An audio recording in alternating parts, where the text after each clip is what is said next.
Dargo's Dark Dream. The Second Tale.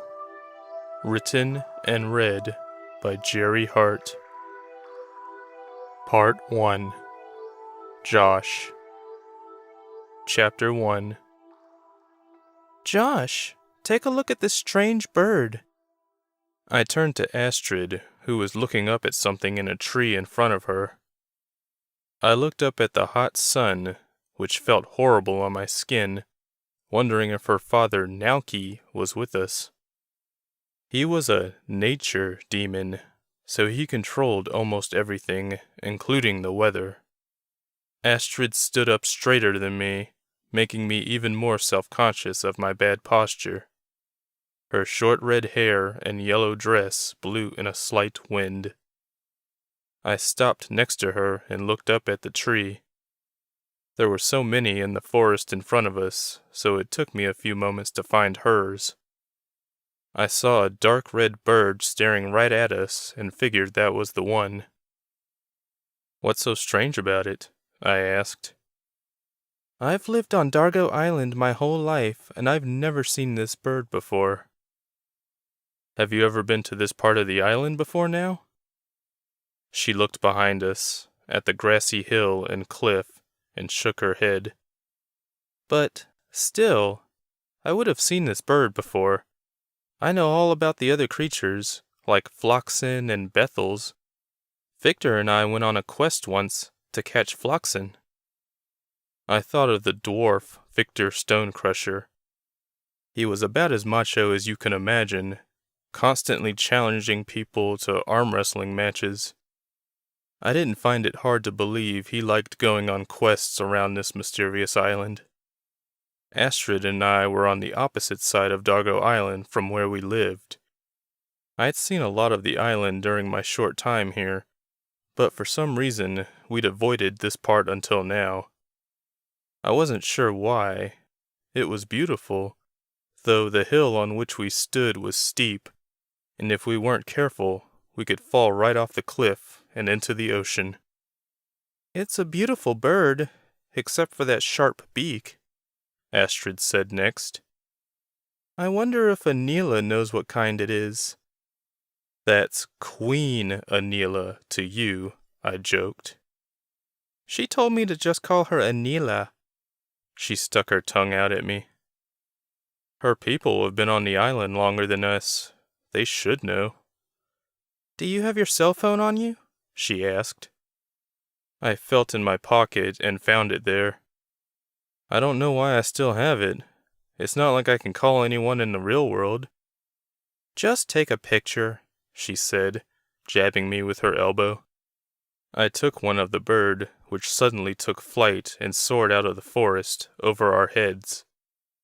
I was glad it made us turn around to watch, because that brought to our attention that the waves had picked up. On Dargo Island, the waves got up to 100 feet tall, maybe more.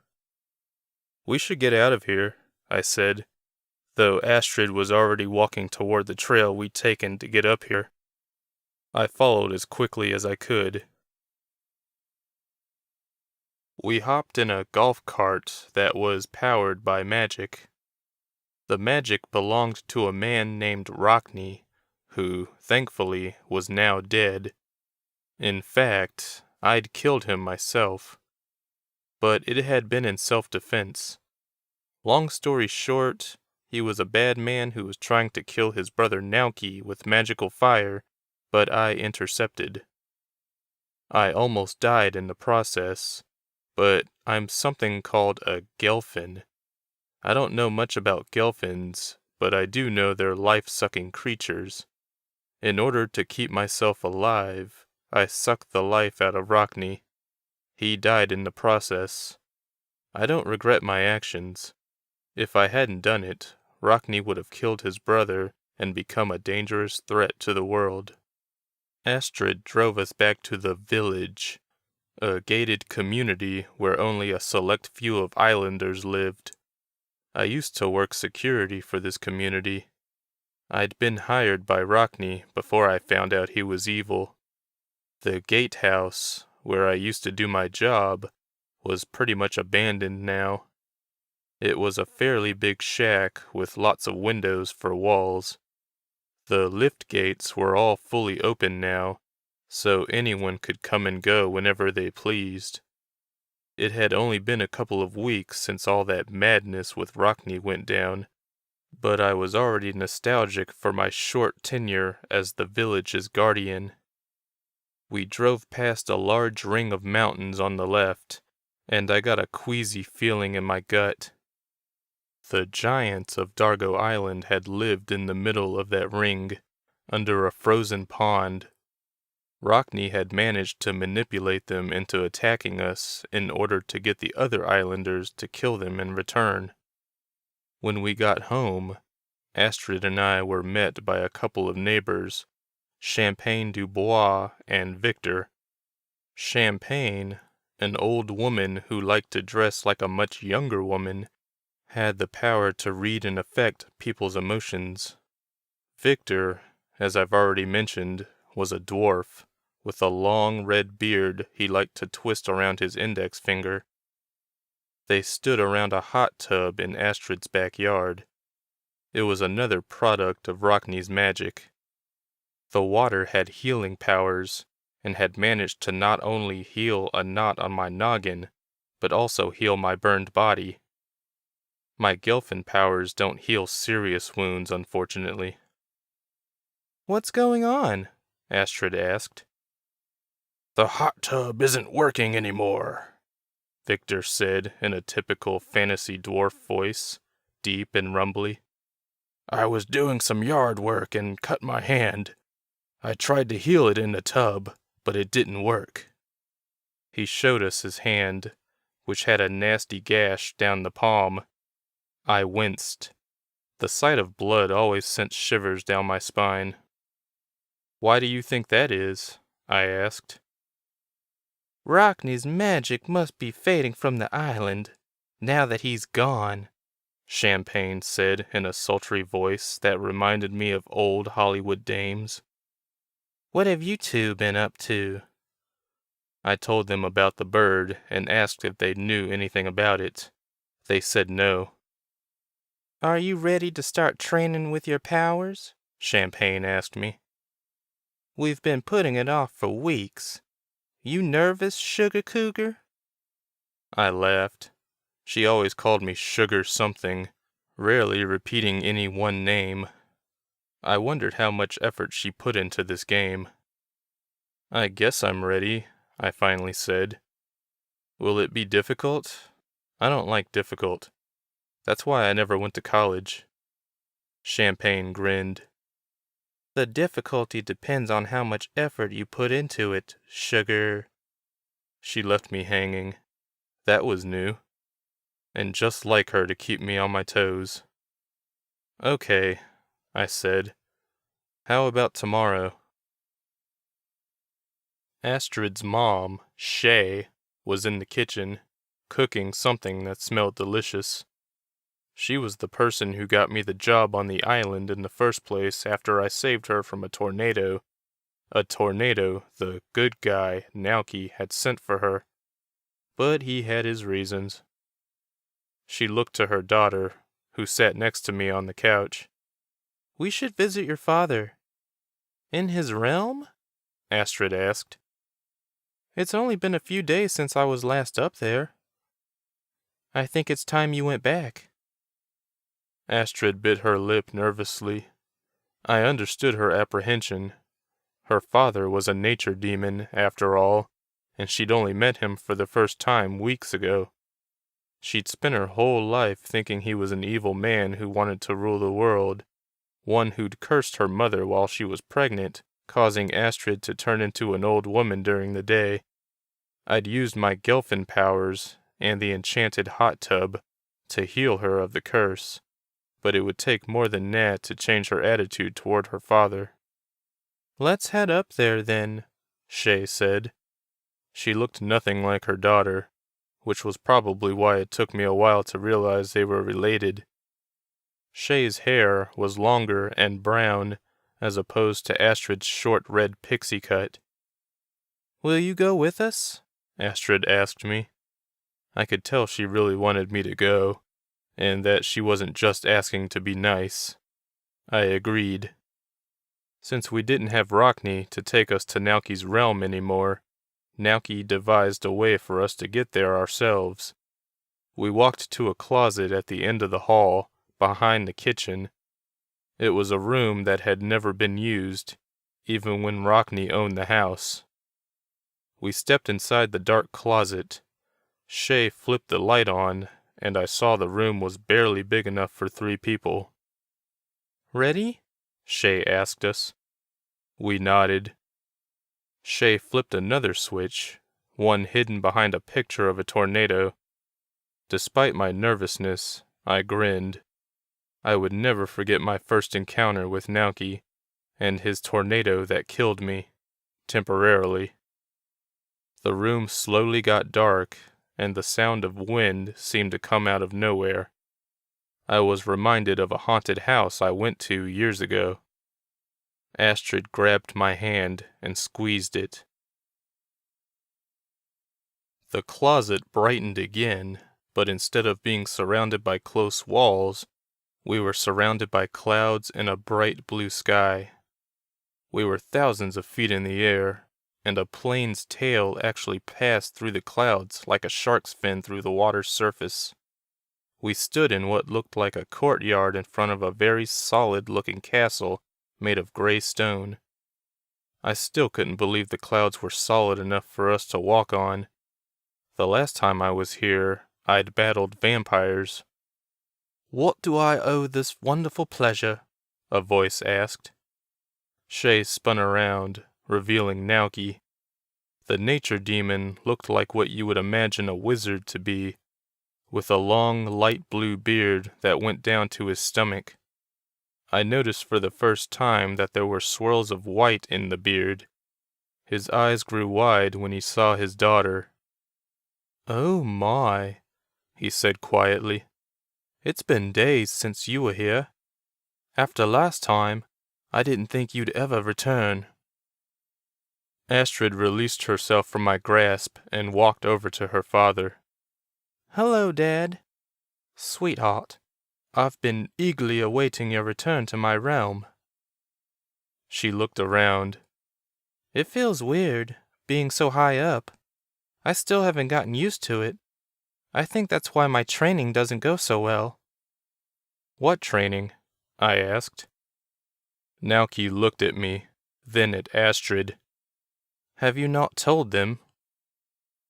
"I didn't want them to make a big deal out of it. Besides, the training hasn't gone well anyway." "What training?" Shay asked, sounding both intrigued and irritated. "She's been training to become a nature demon," Naoki said. "What?" Shay seemed horrified. "Why do you sound like that?" Naoki asked. "This is good news. She is the rightful heir, after all. Who do you think will take over after my time is done?" "She's just a child, Naoki. You can't possibly expect her to take on such responsibility at such a young age." I just stood there, shocked by this family drama. I felt like an intruder. I didn't know what went into being a nature demon, but I did know Rockney killed in an effort to become one himself. "You're acting like I forced this upon her," Naoki said to Shay. "She expressed interest." "Why do I doubt that? I'll bet you shamed her into wanting to continue this legacy. I know you, Naoki. I used to be married to you." "It's true, Mom," Astrid finally said. "After being cooped up on that island for so long, I wanted to do something important. I asked him what it was like to be a nature demon. That's what makes my failed training so frustrating. I want to do this, Mom." Shay grabbed her daughter by the shoulders and steered her away. "Sorry to bother you, Naoki. We'll go now and talk about all this later." He suddenly appeared sad. "Not a bother at all. I enjoyed seeing you all. Please visit often." Shay and Astrid walked me back to the spot where we first appeared. We were back at the house moments later. Chapter 2. You better believe I didn't sleep well the night before my training. I'd been putting it off for a reason.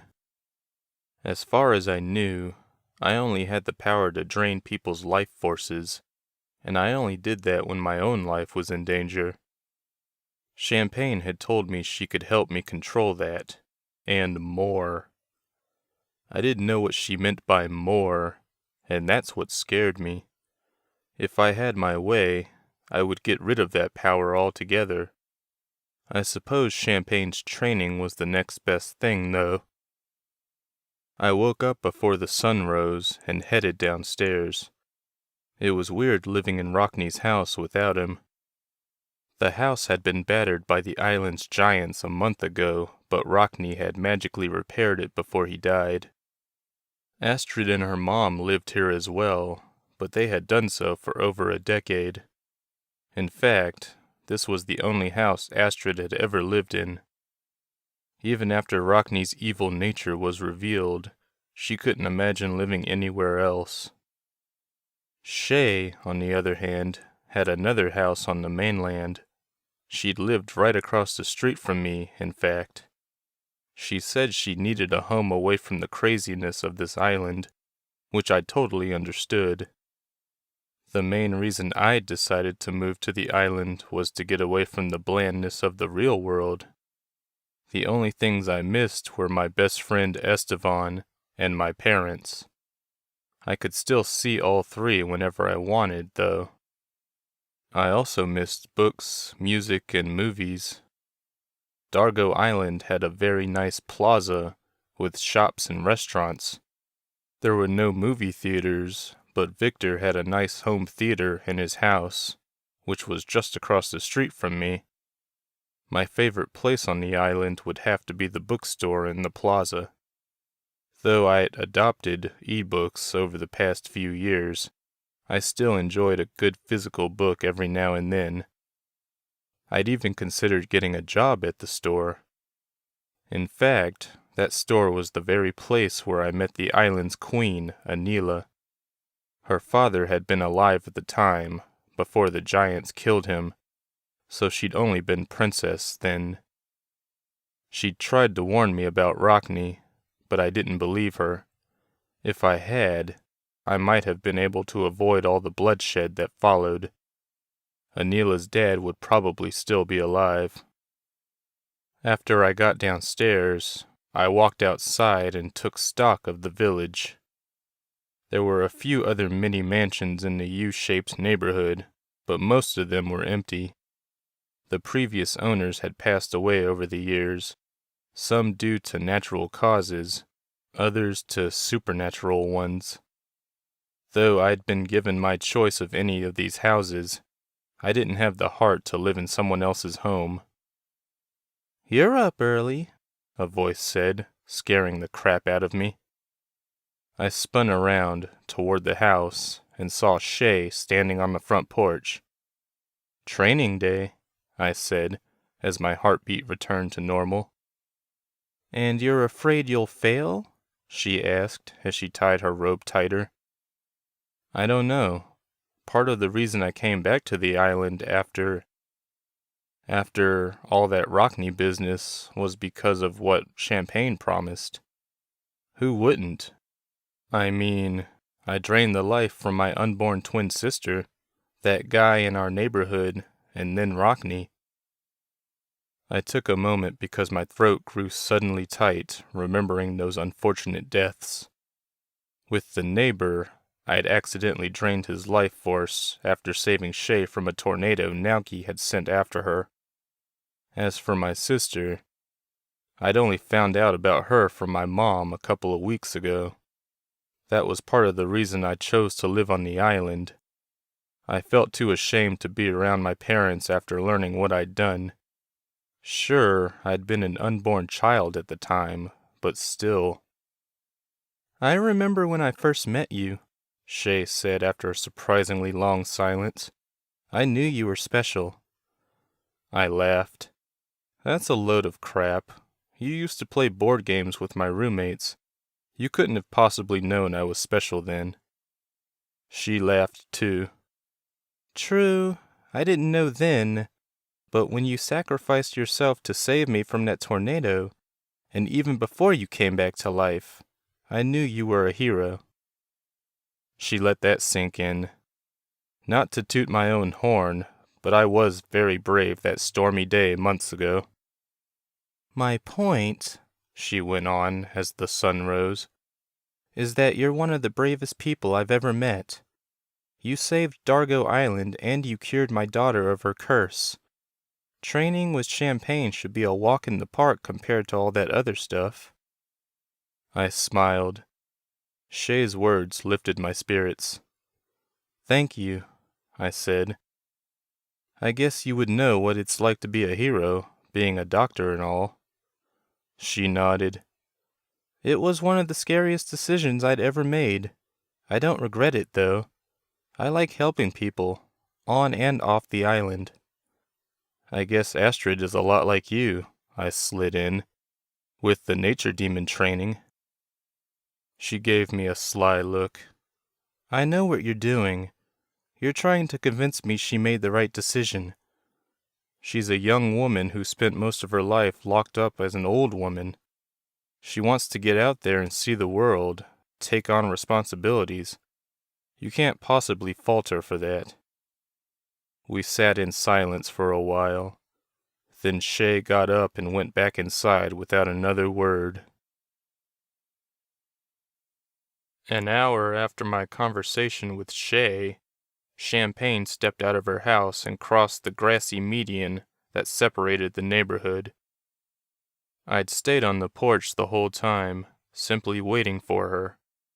Before she'd showed up, I'd been in a half-doze on the porch bench, the gentle sounds of the island relaxing me. The sun barely filtered through the small trees that lined the median and felt warm on my face.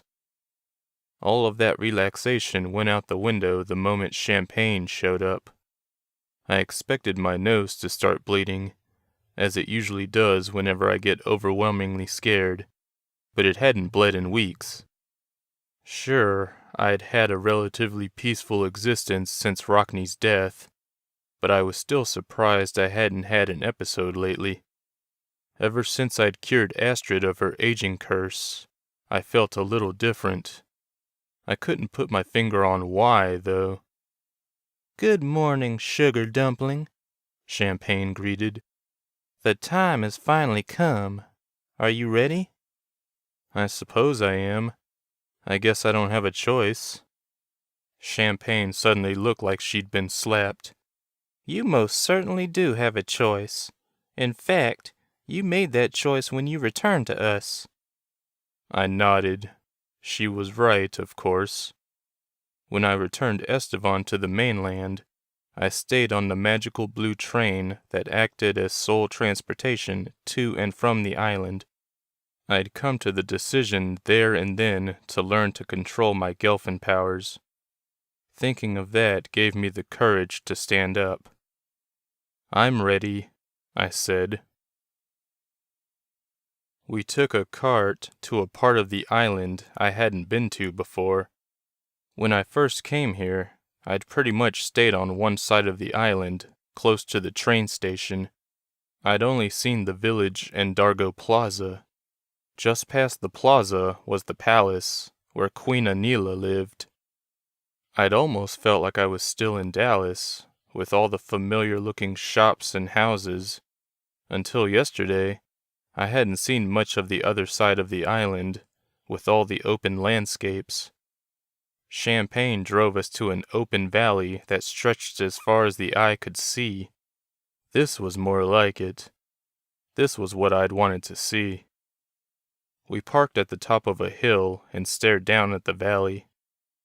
I noticed a few animals I'd never seen before. They looked like flamingos, except they were blue instead of pink. The flock was drinking from a pond. Are those floxen? I asked. Yes. How did you know? Astrid told me about them yesterday, after we saw the red bird. When I heard the name, I immediately thought of a flock of birds. You're very astute, Champagne said sarcastically. I stuck my tongue out at her.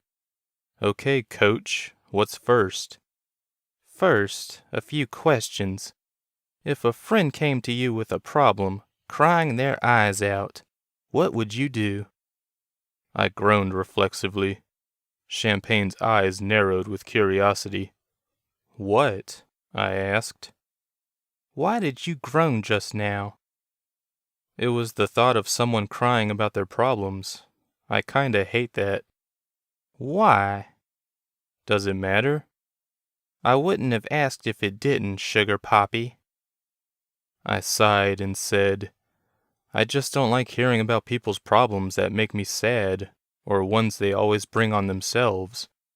Like, for example, Esteban constantly complained about his girlfriend.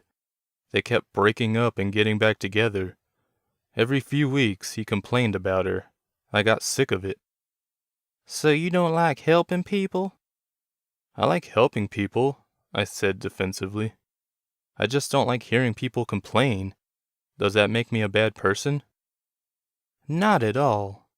I do think, however, that your inability to sympathize with people is linked to controlling your power. In other words, I can keep from sucking the life out of people if I can become tolerant of their whining? I'm saying, she said slowly, that you need to become more patient. That made sense when she put it that way. The thought of listening to Esteban's dumb girlfriend problems again filled me with dread, but they were currently broken up, and he hadn't mentioned her in months. I guess I can do that, I said. What's next? Do you like kids? No, I repeated automatically, and then covered my mouth. Is that bad? Not really. I don't care for them either. That's probably why my husband and I never had any. You're married? I asked. She'd never mentioned a spouse before, and I suddenly realized I didn't know much about her. I was once, a long time ago. Harold died during one of the wars between Nauki and Rockney. Rockney convinced me it was his brother's fault, and that's why I sided with the wrong man. We stood silently for a few seconds. So, she continued, does that mean you don't want kids in the future? I'm 19. Do I have to decide that now? You're still 19? When do you turn 20? On my birthday? Champagne took a moment to process that I'd just made a joke. She smiled slyly. My parents had me when they were 19, I said. I think that might be why I can't imagine having kids anytime soon. I want to live my life more. My parents were so busy raising me. Sometimes I wonder if they resent me.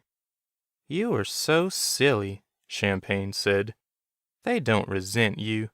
From what you've told me, they've always loved you. I guess. Speaking of having kids, what do you think of Astrid? I did a double take. What do you mean? Do you like her? As a friend, yeah. Not more than a friend? Am I supposed to?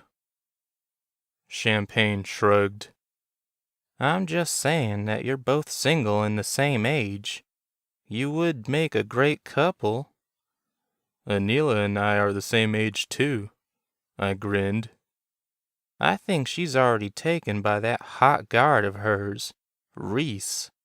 Wait, do you like Anila more than a friend?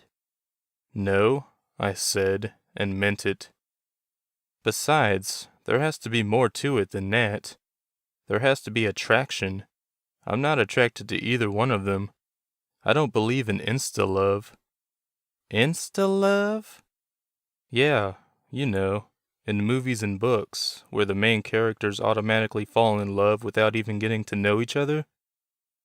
Champagne gave me the side eye, reminding me of the way my mom used to look at me when she knew I was lying. Only this time, I wasn't lying. Can we get back to the lesson? I asked. Patience, she said in a sing-song voice. I took a deep, calming breath and said, I want to kill you so badly right now. Champagne laughed. We stood at the top of the hill for a quiet moment, looking down at the beautiful Floxen in the valley. Champagne broke the silence with, Why are you really here, Josh? Deep down, I knew she wasn't referring to why I was standing with her now. I like it here, I said after way too long. What about your friends and family? What about your stuff? I've been slowly moving my stuff from my parents' house for weeks. Champagne gave me a look that told me she'd noticed how I skirted over the important part. I love my family. I just don't feel comfortable around them anymore. Not after what my mom told me about what happened to my twin sister. That wasn't your fault. I didn't respond. I knew it wasn't my fault and that I was being dramatic. The very thing I hated about other people. Huh. That realization was refreshing. I suddenly understood Champagne's point. I was no better than anyone else. I had the same problems and feelings as just about everyone on this planet. Okay, I said. I feel like I'm making progress. What's next? Champagne shrugged. That's it. What? I have nothing more to teach you. I looked around the vast landscape. Then why did we come here? I like watching the Floxen. Speaking of the Floxen, the birds started getting anxious. Something was disturbing them. I wonder. Champagne stepped closer to the valley, mesmerized. The Floxen looked like they were dancing in place. It was oddly beautiful. Until it wasn't. The Floxen started running towards Champagne and me. Should we move? I asked. Move? Champagne asked, distracted. Like, run. Honey, I haven't run in decades. The Floxen grew closer. Champagne merely stood there, clearly nervous but still in control. I stood next to her. I wasn't about to leave my friend to get trampled alone. Champagne was small and skinny. If I really tried, I probably could have picked her up and run for dear life. Before I could even move toward her, the Floxen crested the hill and surrounded us. I hugged Champagne to protect her from the creatures. The sound was tremendous. It was like lying on track while a train passed over us. I closed my eyes and waited to be trampled. And then another fear grabbed me. What if I nearly died and Champagne didn't? Did I have enough training to keep from leeching the life from her? I didn't know the answer, but I did know I would never forgive myself if I hurt her. Before I knew it, the stampede was over. The Floxen had run around us without touching us. I watched them for a second before turning back to the valley from which they'd come. I saw a solitary red bird standing below, its head cocked at me. Chapter 3. I drove away from the hill. We headed for the closest town, called Coco, to grab lunch. We passed it on the way and thought it looked like a nice place to visit. I parked in front of a cafe that looked like it was made out of tree trunks, with a roof made from grass. I'm starving, Champagne said as we walked inside. There was no door. The inside was barely lit, and I saw the place was empty. There was a man behind a bar to our right, wiping it down with a rag. His face was painted half blue and half yellow. We walked up to him. Hi, I said to the bartender. Are you open? He looked at us with yellow eyes. Sure am. Just slow today. What can I get ya? He was sweating and looked very sick. I wasn't sure I wanted to eat anything he prepared. Do you have menus? He handed us 2 of them. I browsed the options, looking at him every now and then. He was breathing heavily. "Are you okay?" I asked. He turned his head to the right, showing us his neck. "I got pecked by a bird last week. Haven't felt good ever since." There was a large purple bump on his neck the size of a golf ball, with dark veins shooting away from it. They looked like lightning bolts. "A bird?" Champagne asked. "What did it look like?" "Red. I'd never seen a bird like it before." Champagne and I looked at each other. "We just saw a bird like that up on the hill," she told him. "It didn't peck you, did it?" "No." "That's good. I think it—" Before he could finish his sentence, he threw up on the bar. Champagne and I backed away as vomit shot from his mouth like water from a fire hose. I was horrified to see it was mostly blood. The bartender then fell to the floor. I ran around to the other side of the bar as fast as I could and saw the man lying there. He was dead. The cafe was swarming with soldiers nearly 30 minutes later. They were the closest things the cops Dargo Island had. We'd called the palace, and they had come as fast as they could, their faces painted yellow and blue, the island's custom. They studied the body behind the bar. There was a waiter and a cook nearby, but they weren't sick. Champagne and I sat at a table, watching. A young woman the same age as me walked into the cafe, wearing a red gown and a crown of silver. I jumped to my feet and said, "Queen Anila." She turned to me, her face painted blue and yellow like the soldiers. "Josh, how many times have I told you to call me Anila?" "Sorry. What are you doing here?" "I heard about what happened here and wanted to know more. There has never been an illness like this on the island." She looked around, noticing the activity behind the bar. "Did you talk to the victim?" "Yes," Champagne said, joining us. "He said he was pecked by a red bird a week ago. We saw the same bird before we came here." "A red bird?" Anila tapped her chin. "I've never seen red birds on the island." "Neither have I," Champagne said. "Is it possible this bird is carrying some kind of disease?" I asked. "It's unheard of on the island, but it's possible," Anila replied. "Take me to the place you found the bird the first time." "I can't remember where it was exactly. We'll need Astrid." I traded Champagne for Astrid. Champagne drove the cart back to the village, and Astrid arrived in the same cart. Anila gathered a few soldiers, and they followed us back up the hill in a car. The cars on Dargo Island weren't like regular cars. They didn't run on gasoline or a battery.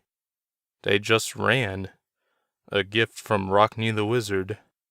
Well, before I killed him. We parked and then walked the short distance up the hill. The waves had died down again, luckily. Astrid led the way, pointing at the tree where she'd first seen the bird. Anila studied the tree.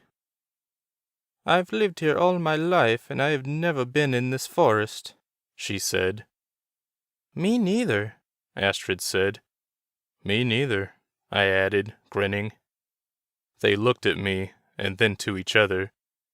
"How do you stand him?" Anila asked. "One day at a time." Anila looked to her 3 soldiers. "Spread out and search the forest. You're looking for a red bird. If you see one, don't approach it. Search for only 30 minutes and then head back here. No heroics." The 3 nodded and headed in. I grinned at Anila. She'd just become queen almost a month ago, but she'd taken up the role without hesitation or fear. She showed no fear now either, despite this new threat. "What should we do?" Astrid asked. You should head back to the village, she replied. I didn't want to leave, not without knowing more. Can we help? She looked at me, narrowing her eyes. Your day has been pretty crazy. Do you want to stick around? I looked at Astrid, who nodded. Sure. We're the ones who found the bird. We might be able to help. We followed her into the forest, heading in a direction the 3 soldiers hadn't. I wanted Anila to stay close to us. If she died, the island would fall into disarray. She had no successor, an issue she'd been working on since becoming queen. We searched the jungle for 15 minutes before I saw something interesting. I called Astrid and Anila, who both had wandered a few feet away. When they joined me, I pointed to a well surrounded by tall trees. The trees perfectly circled this well. What's that? I asked Anila. What does it look like? I mean, have you ever seen or heard of it before? We looked down into the well and saw nothing but total darkness. I thought I heard something down there, but wasn't sure. Maybe there's a nest down there, Astrid said. I heard a flutter of wings. Anila and Astrid heard it too. I looked around at the surrounding jungle. We should board it up or something, just in case. Anila nodded, but before any of us could move, a bunch of red birds shot out of the well. They disappeared into the sky, past the canopy of trees. We have a serious problem, I said unnecessarily. Chapter 4. Astrid and I followed Anila into her red and white palace. The place reminded me of a red velvet cake with frosting. The palace was crawling with soldiers and servants, all of whom had the paint on their faces. One soldier, a young, tall guy, walked up to Anila and said, "The Bethels just arrived at the stables, m'lady." "Thank you, Commander Reese." She smiled at him, maybe even blushed a little. "Bethels?" I asked the queen. "Ever since Rockney's death, his vehicles have been shutting down. He's not around to do whatever he did to power them." "Oh, so we'll have to ride Bethels?" "Probably. They're just like horses, only red and scaly. We're bringing them in from the other side of the island and domesticating them." Astrid took one of my hands. "Where are we going?" she asked Anila. "The archives.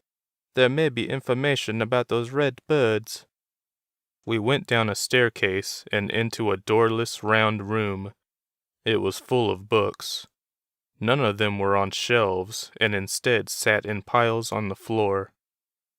Some piles were waist-high, others even taller. We navigated the maze of books until we reached a pile in a far corner.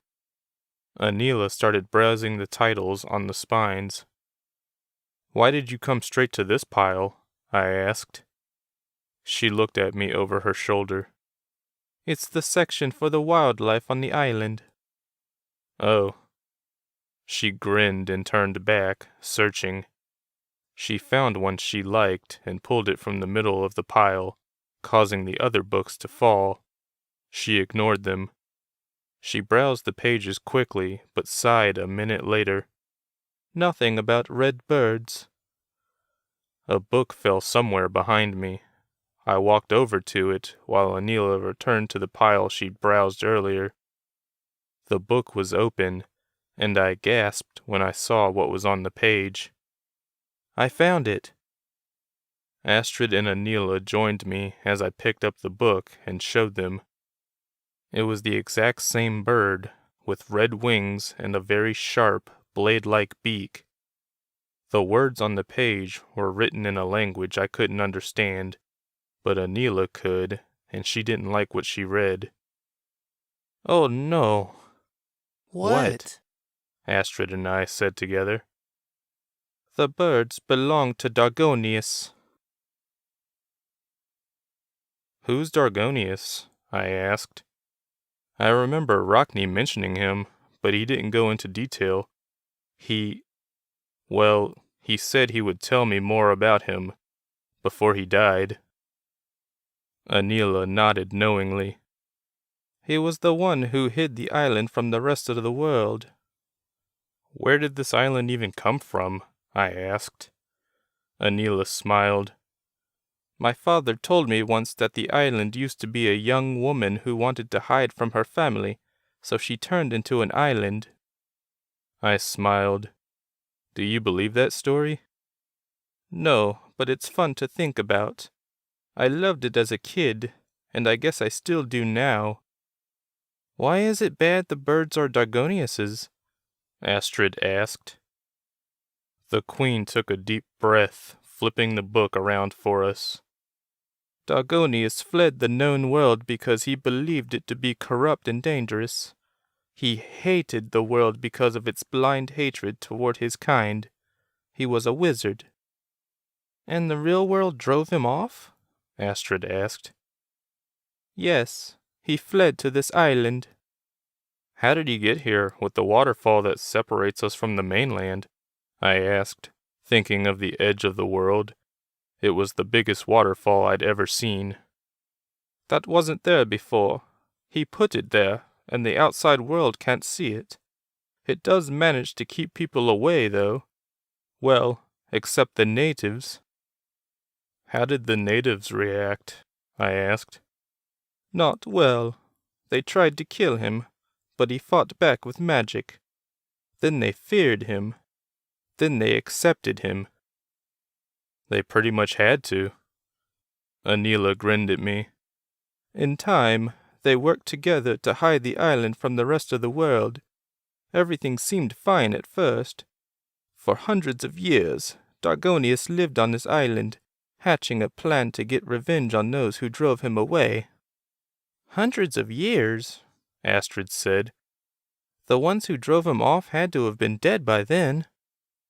Yes, but Dargonius's anger was geared toward the whole world, not just those people. He wanted to hurt everyone who didn't live on the island. That's when he came up with the dark dream. What's that? I asked, after she paused dramatically. Anila had a flair for the dramatic. A disease, she said, reading from the book.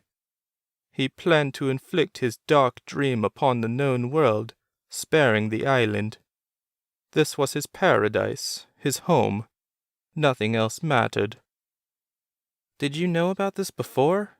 Astrid asked. I knew about Dargonius. We were all taught about him in school, but I didn't know about the plague he'd invented. I just read about it here. He died before he could unleash it. I guess they kept that out of the curriculum. It's unleashed now, I said. He planned on using the birds to spread the disease? Possibly. He created them to be carriers because the creatures native to the island died as soon as they were infected. They obviously couldn't be carriers. Those birds have been down there for 100 years? Astrid asked. It seemed so. Where was Dargonius buried? I asked Anila. She shook her head. No one knows. He just disappeared. How many birds do you think shot out of that well?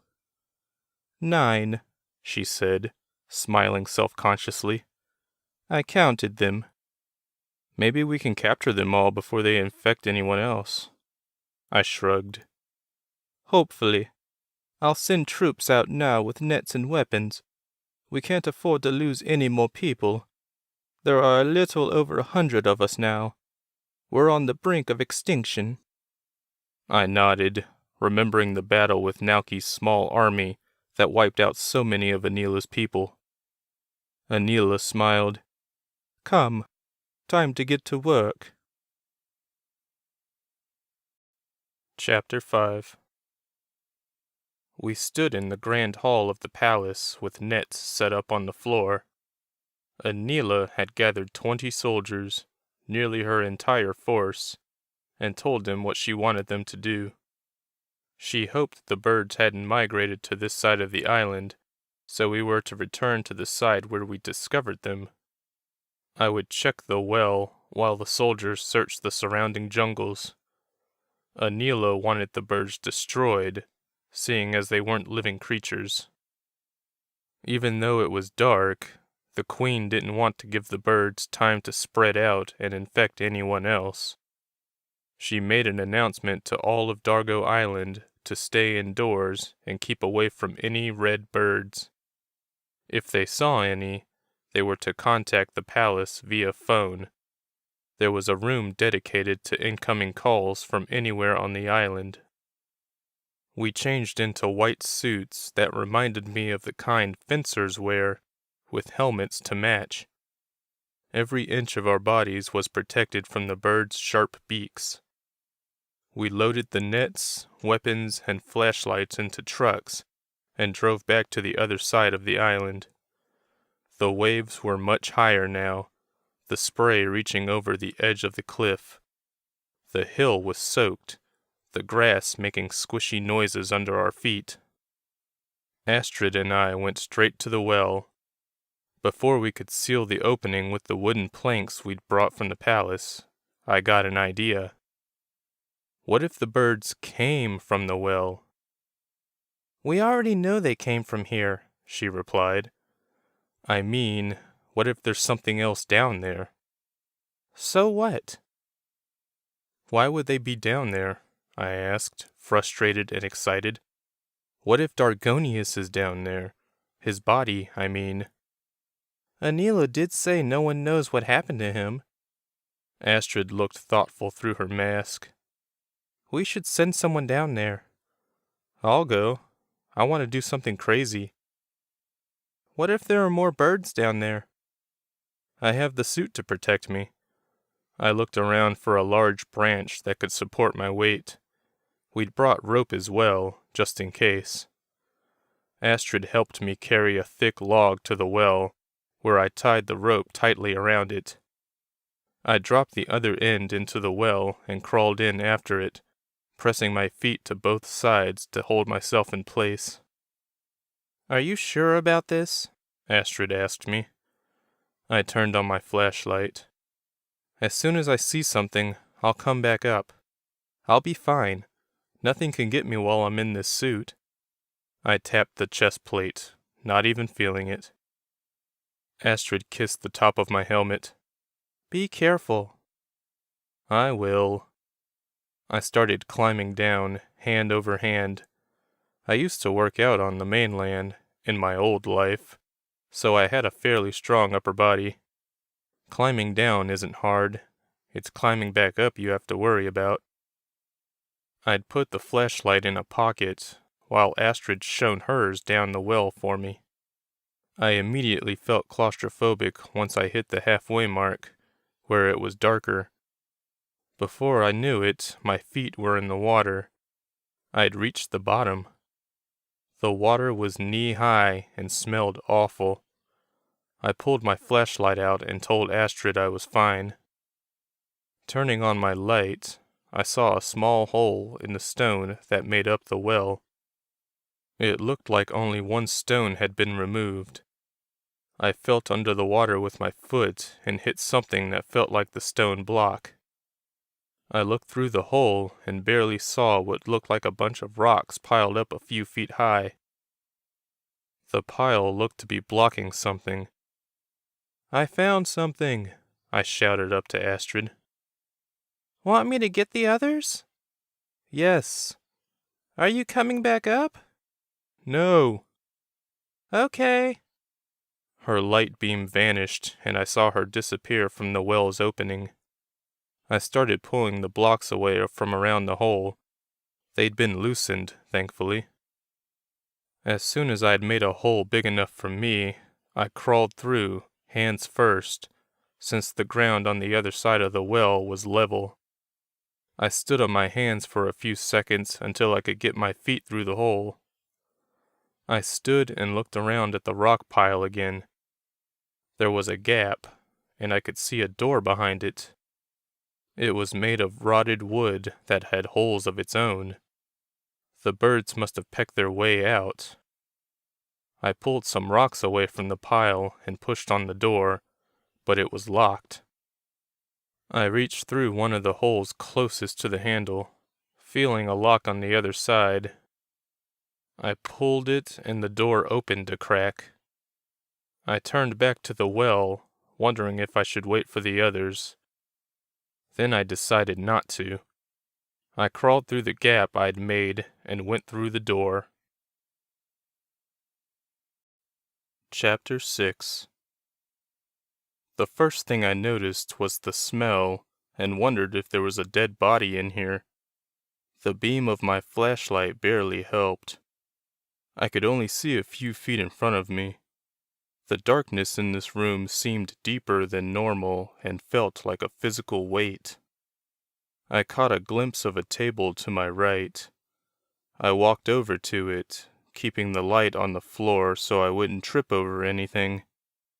I got to the table sooner than I thought I would, and nearly bumped it. There were scrolls and bowls spread about. The smell wasn't coming from here, though. "Don't touch anything," Anila screamed behind me. I knocked over a bowl in shock, spilling crap on the floor. She was standing in the broken door with Astrid and 3 soldiers. She crossed the room quickly, pulling me away from the table. "What are you doing down here?" I asked. "Astrid told me what you were doing, so I rushed over. We tried calling you from the top of the well, but you clearly didn't hear us." "I really didn't."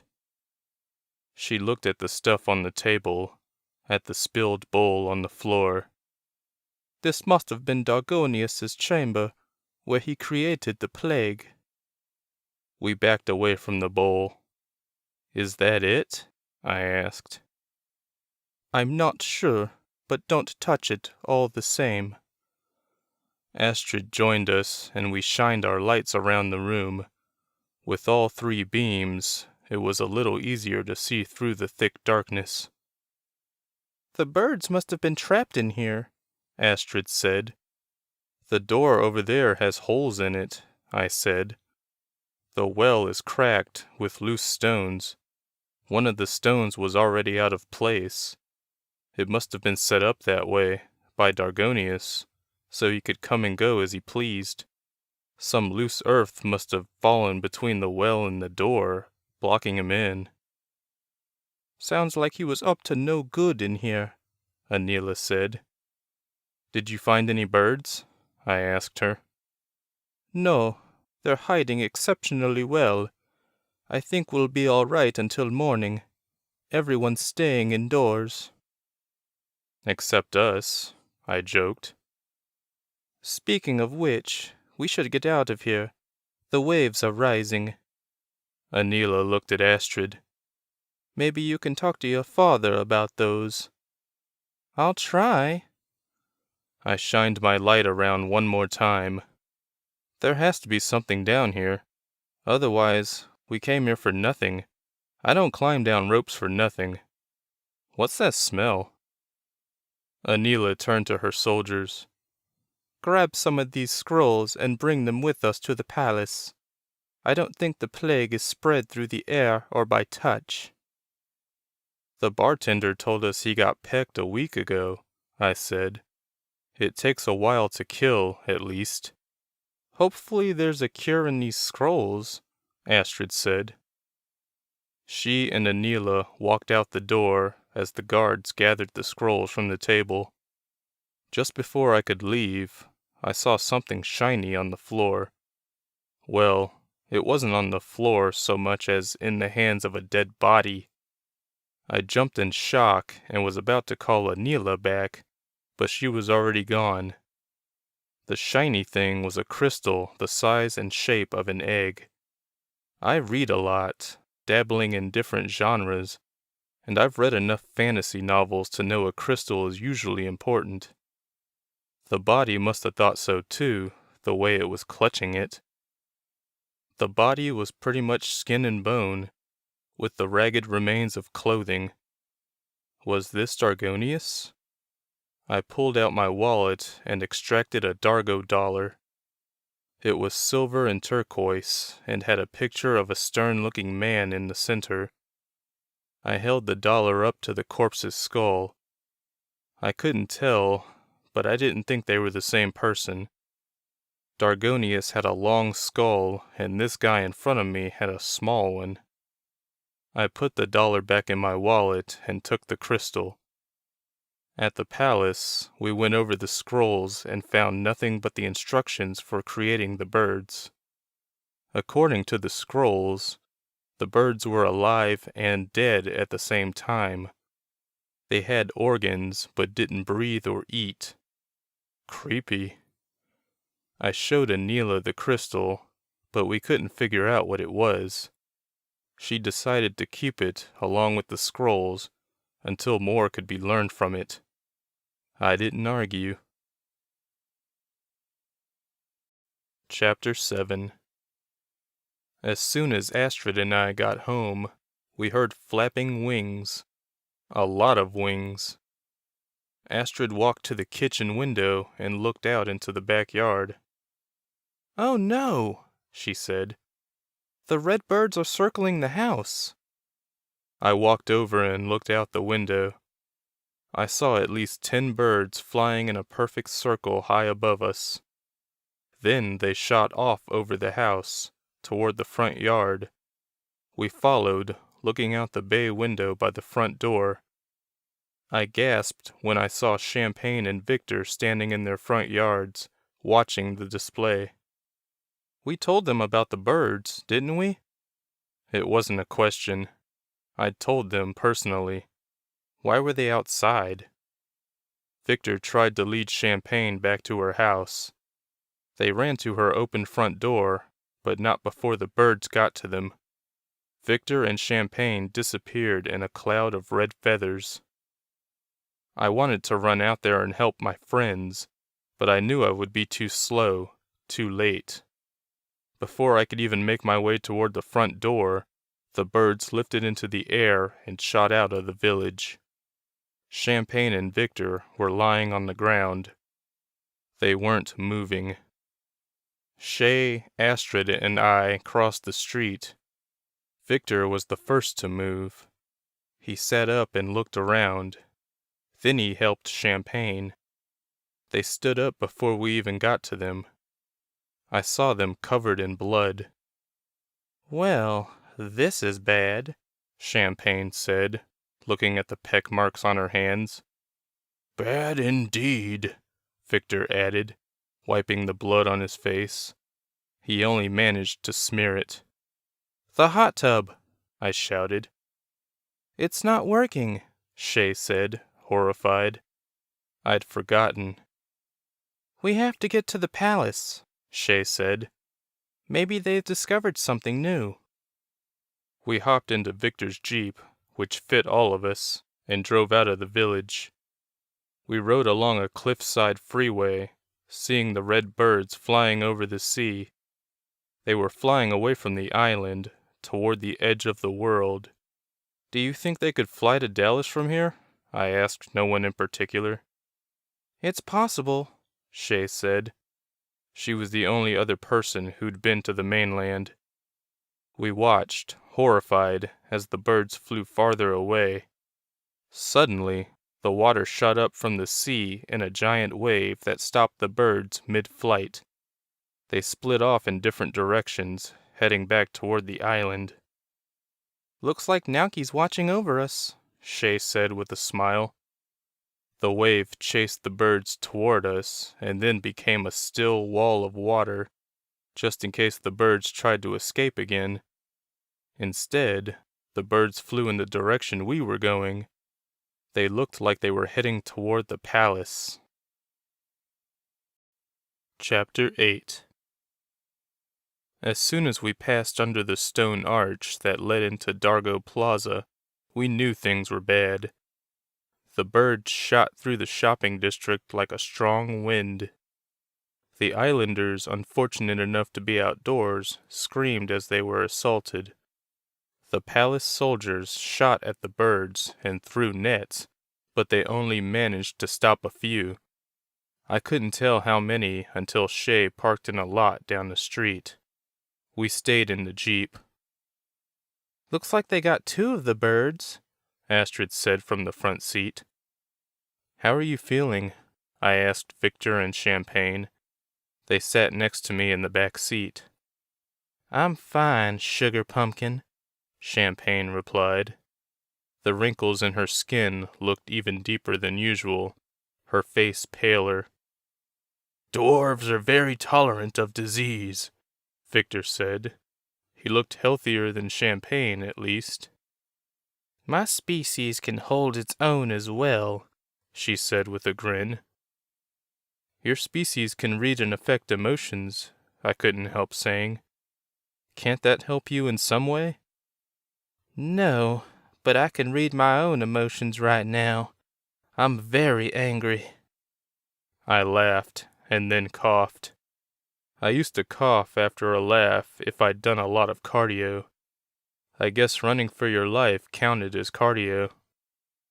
The birds left the plaza and headed toward the palace. Shay pulled out of the lot and followed. The soldiers were also in pursuit. I feel so helpless, I said as we pulled up outside the palace gate. The birds circled above. The guards are handling the situation just fine, Astrid said, looking back at me. So many people are getting infected, though. We have a week to find a cure, Josh. Everything will be fine. She reached back and I took her hand. I looked at Victor and Champagne and smiled as best as I could.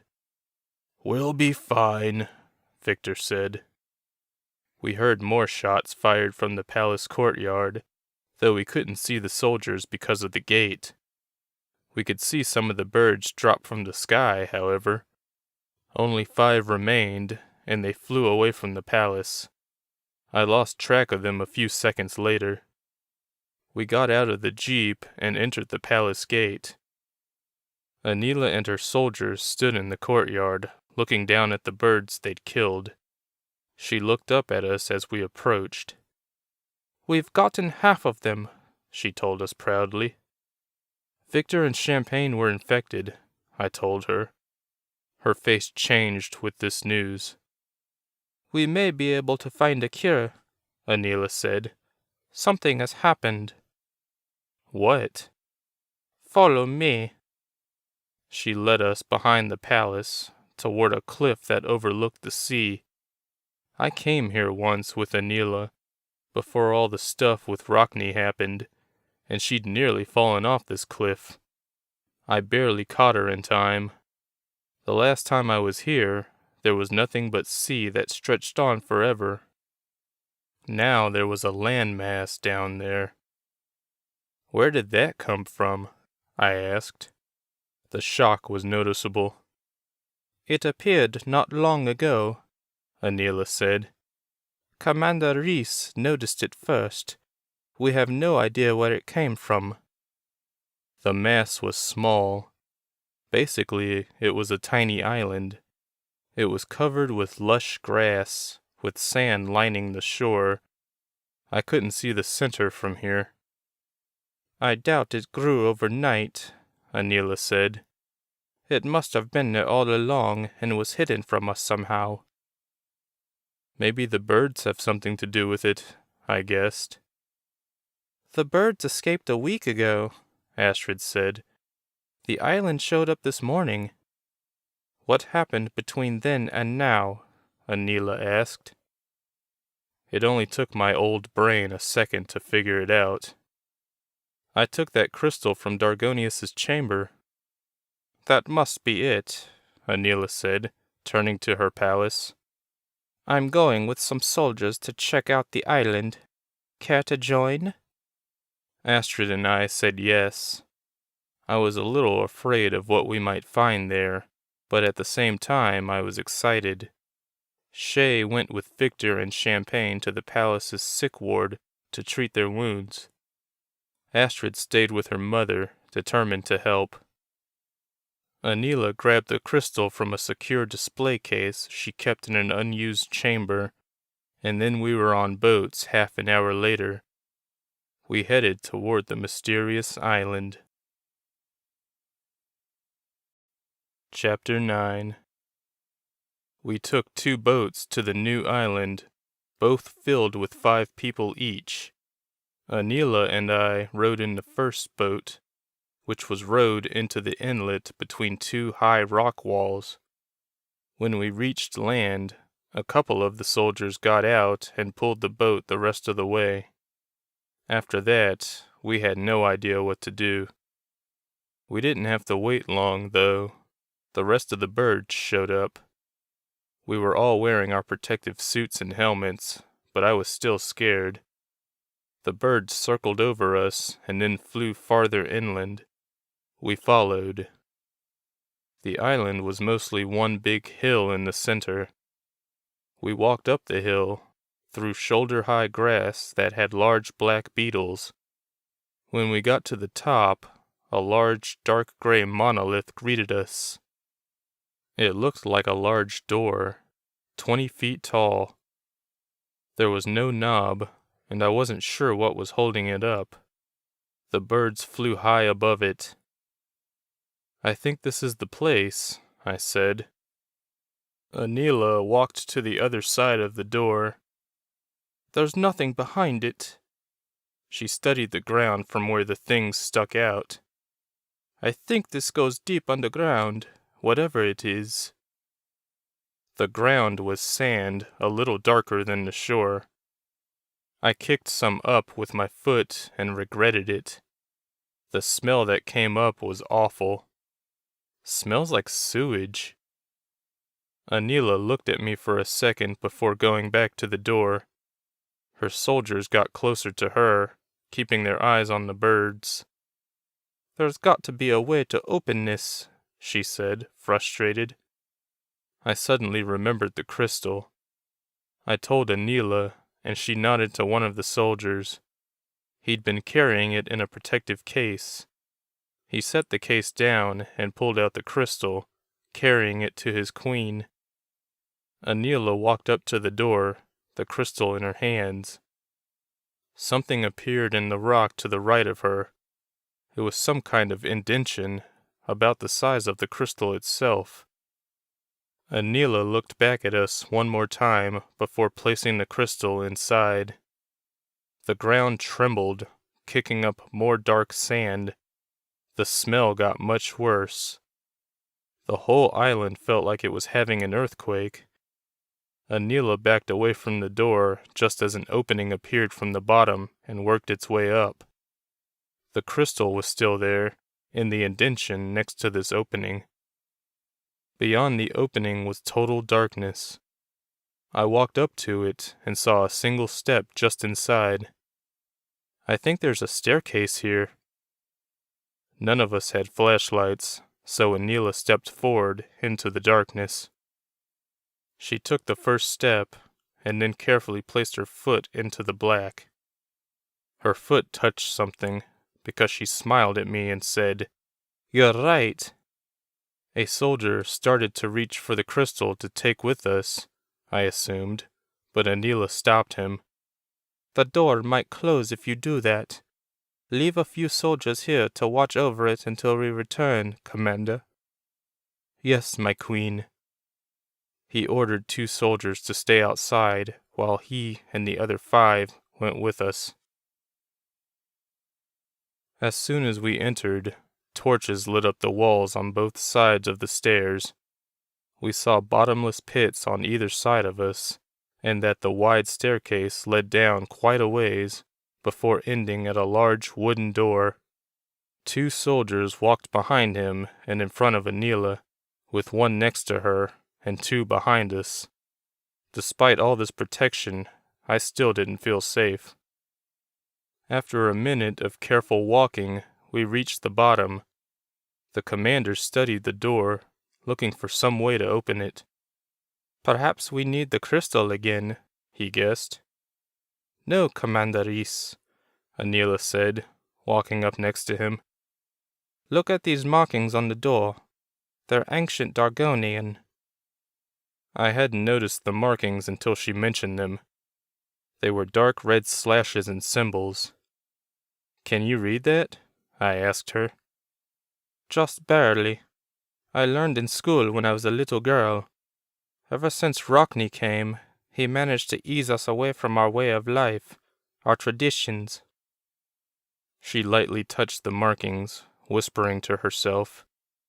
Finally, she said, Release me to undo the dark dream. As soon as she said the words, they disappeared from the door.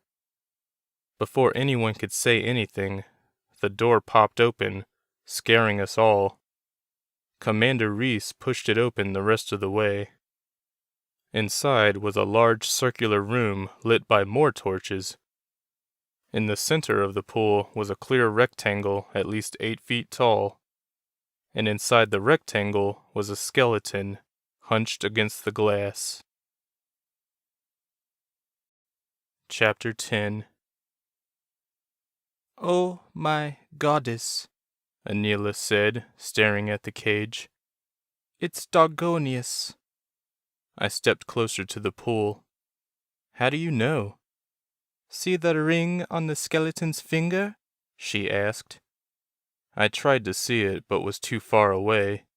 My eyesight was terrible, but I refused to wear glasses, and I couldn't stand the thought of touching my eyes, so contacts were out of the question. I tried to get closer, but Anila stopped me from stepping into the pool. Don't touch the water. It may be a trap. Why would Dargonius set a trap if he wanted to be unleashed? I asked. Think about it. Dargonius didn't put himself in that cage.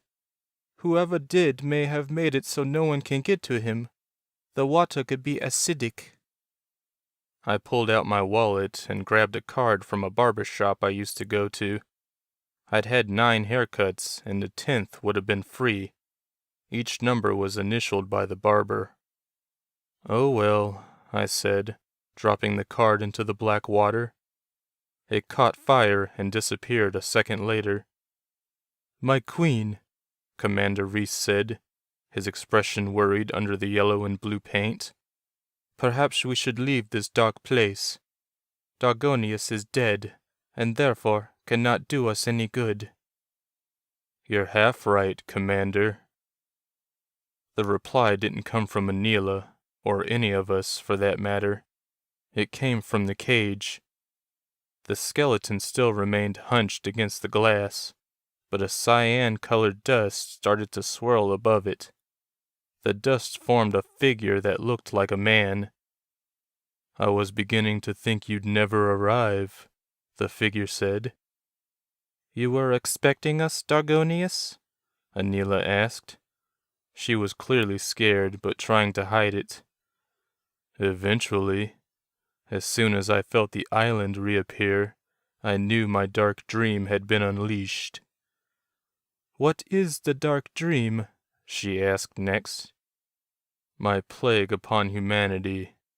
I was trapped here before I could put my dream into action, and hidden away from the rest of Dargo Island. Who trapped you here? That foul wizard Rockney.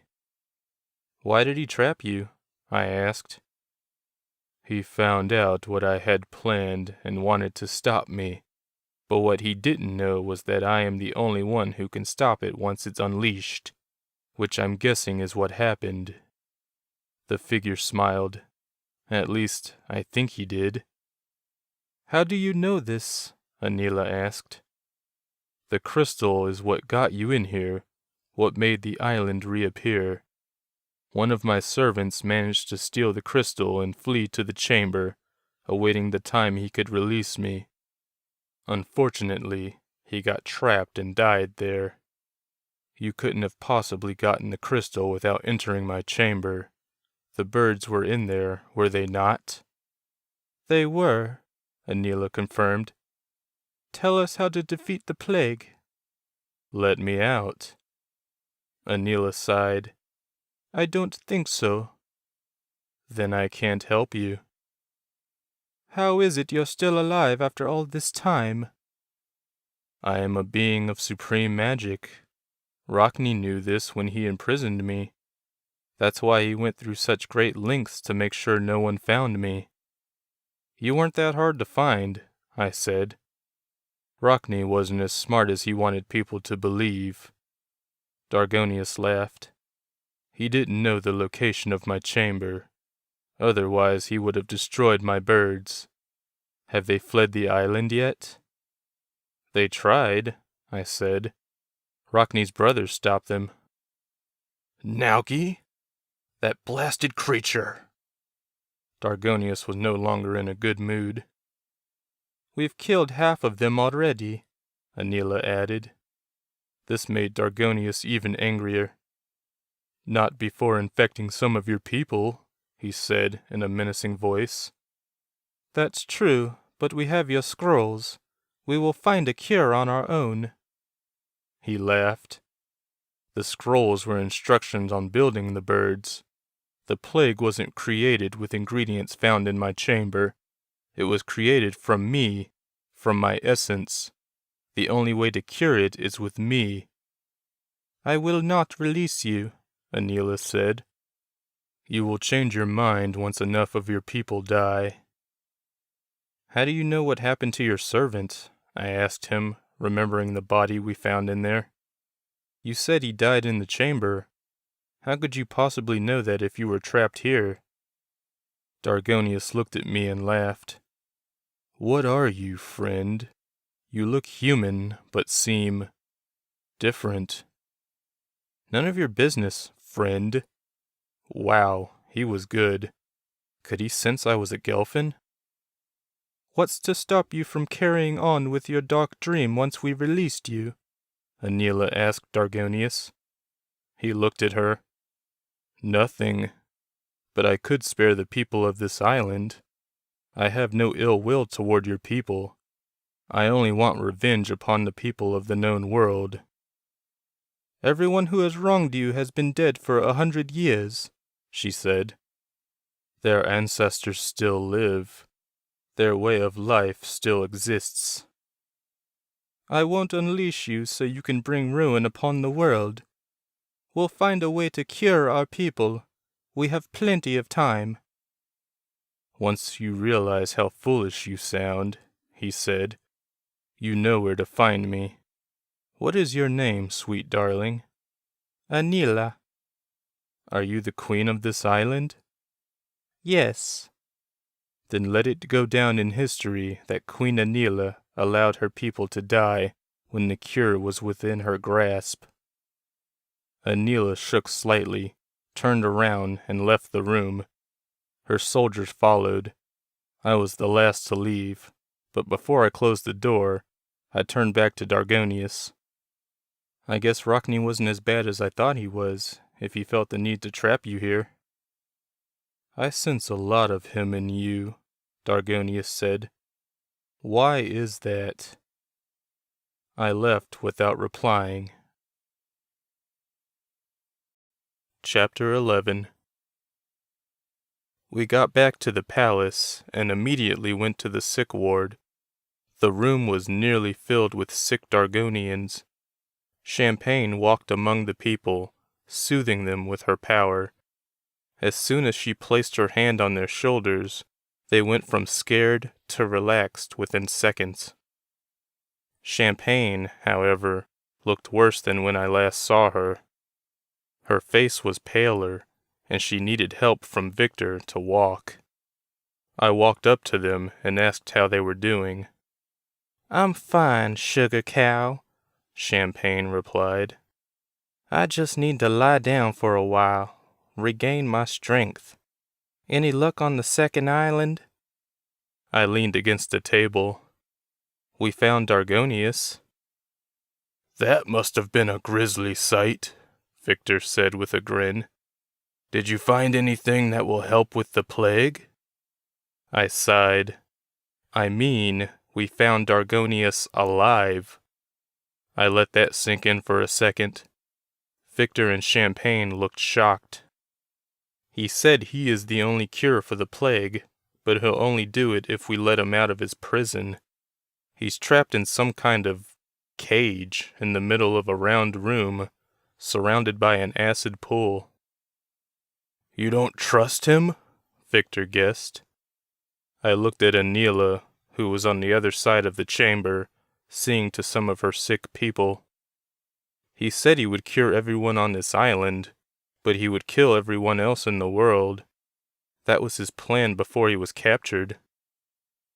"Well, that sounds like a crappy deal," he said, his grin vanishing. Our lives aren't worth that of the rest of the world, honey, Champagne said. She said to Victor, "Help me lie down." He helped her up onto a bed against the wall. My friends were dying, and there was nothing I could do.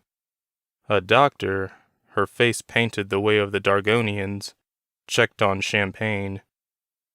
Even through the yellow and blue paint, I could tell she looked worried. "What's wrong?" I asked the doctor. She looked at me. "If I didn't know any better, I would say the illness is progressing much faster in her than anyone else. See the dark veins on her neck?" I saw them. "None of the others are showing this symptom. I studied the body of the first victim. He looked much worse than this, but he had these same dark veins." "I remember," I said. Champagne looked like she'd been infected a week ago, even though it had only been a couple of hours. She wouldn't last much longer. I hadn't known her that long, but I considered her a friend. We almost died together, fighting Naoki's army for Rockney. Looking around the chamber, I couldn't imagine any of the sick Dargonians dying. They hadn't done anything wrong. I believed Dargonius when he said he would cure all of them in exchange for the rest of the world, but Champagne's words kept going through my head. "Our lives aren't worth that of the rest of the world, honey." It seemed logical enough to keep Dargonius in his cell. In exchange, I had to watch my friends die. Before I left the ward, I locked eyes with a man a few decades older than me. He was comforting a little boy who I assumed was his son. The man looked angry. I felt his pain. Chapter 12. A beep distracted me from my dark thoughts. I pulled out my cell phone and saw a reminder flashing on the screen. My phone was pretty much only good as a calculator, clock, and camera, since I couldn't make or receive calls on the island. "Oh no," I said, reading the reminder. "Estevan is visiting today. I completely forgot."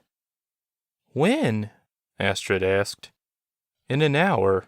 We're supposed to hang out. He doesn't know about the plague, and I can't call him." I thought for a moment.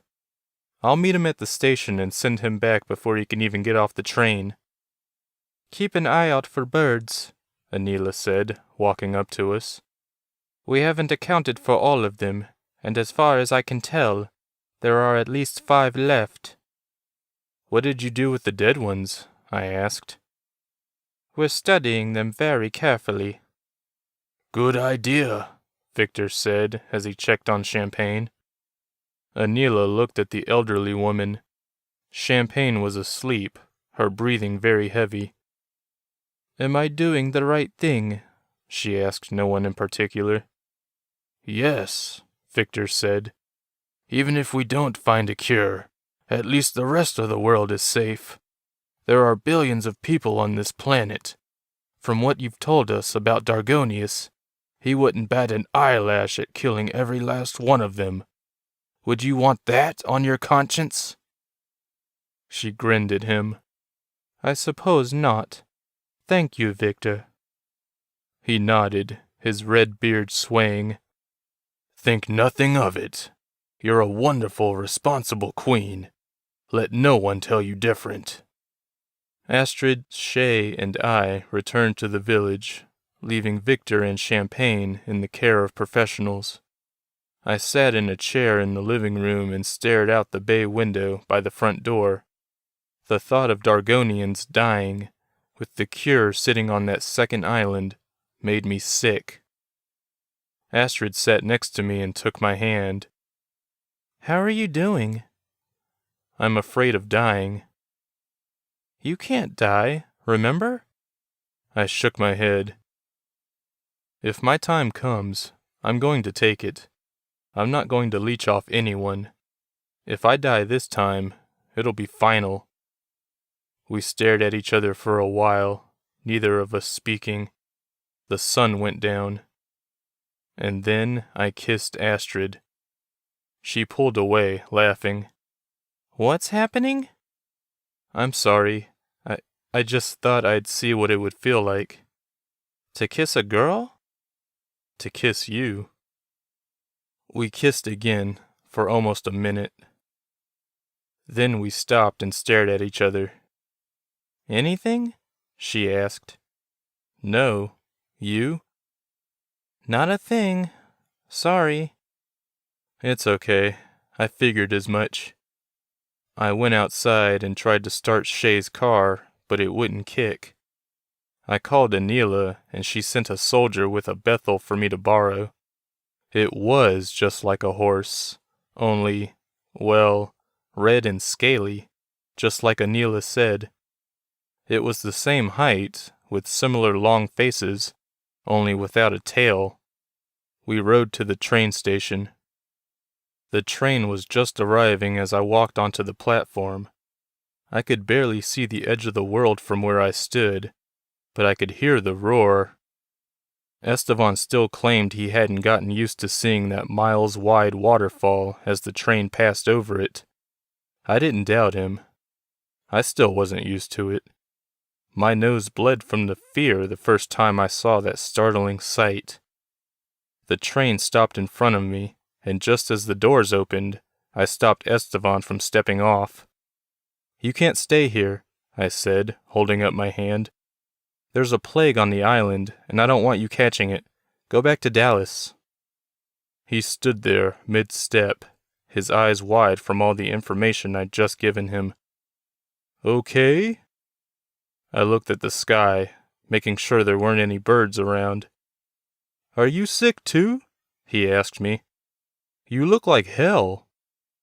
He, of course, looked like a perfectly healthy 19-year-old, with a full head of dark brown hair. I got a brief glimpse of my reflection in one of the windows. My skin was clammy and pale. I don't have the plague.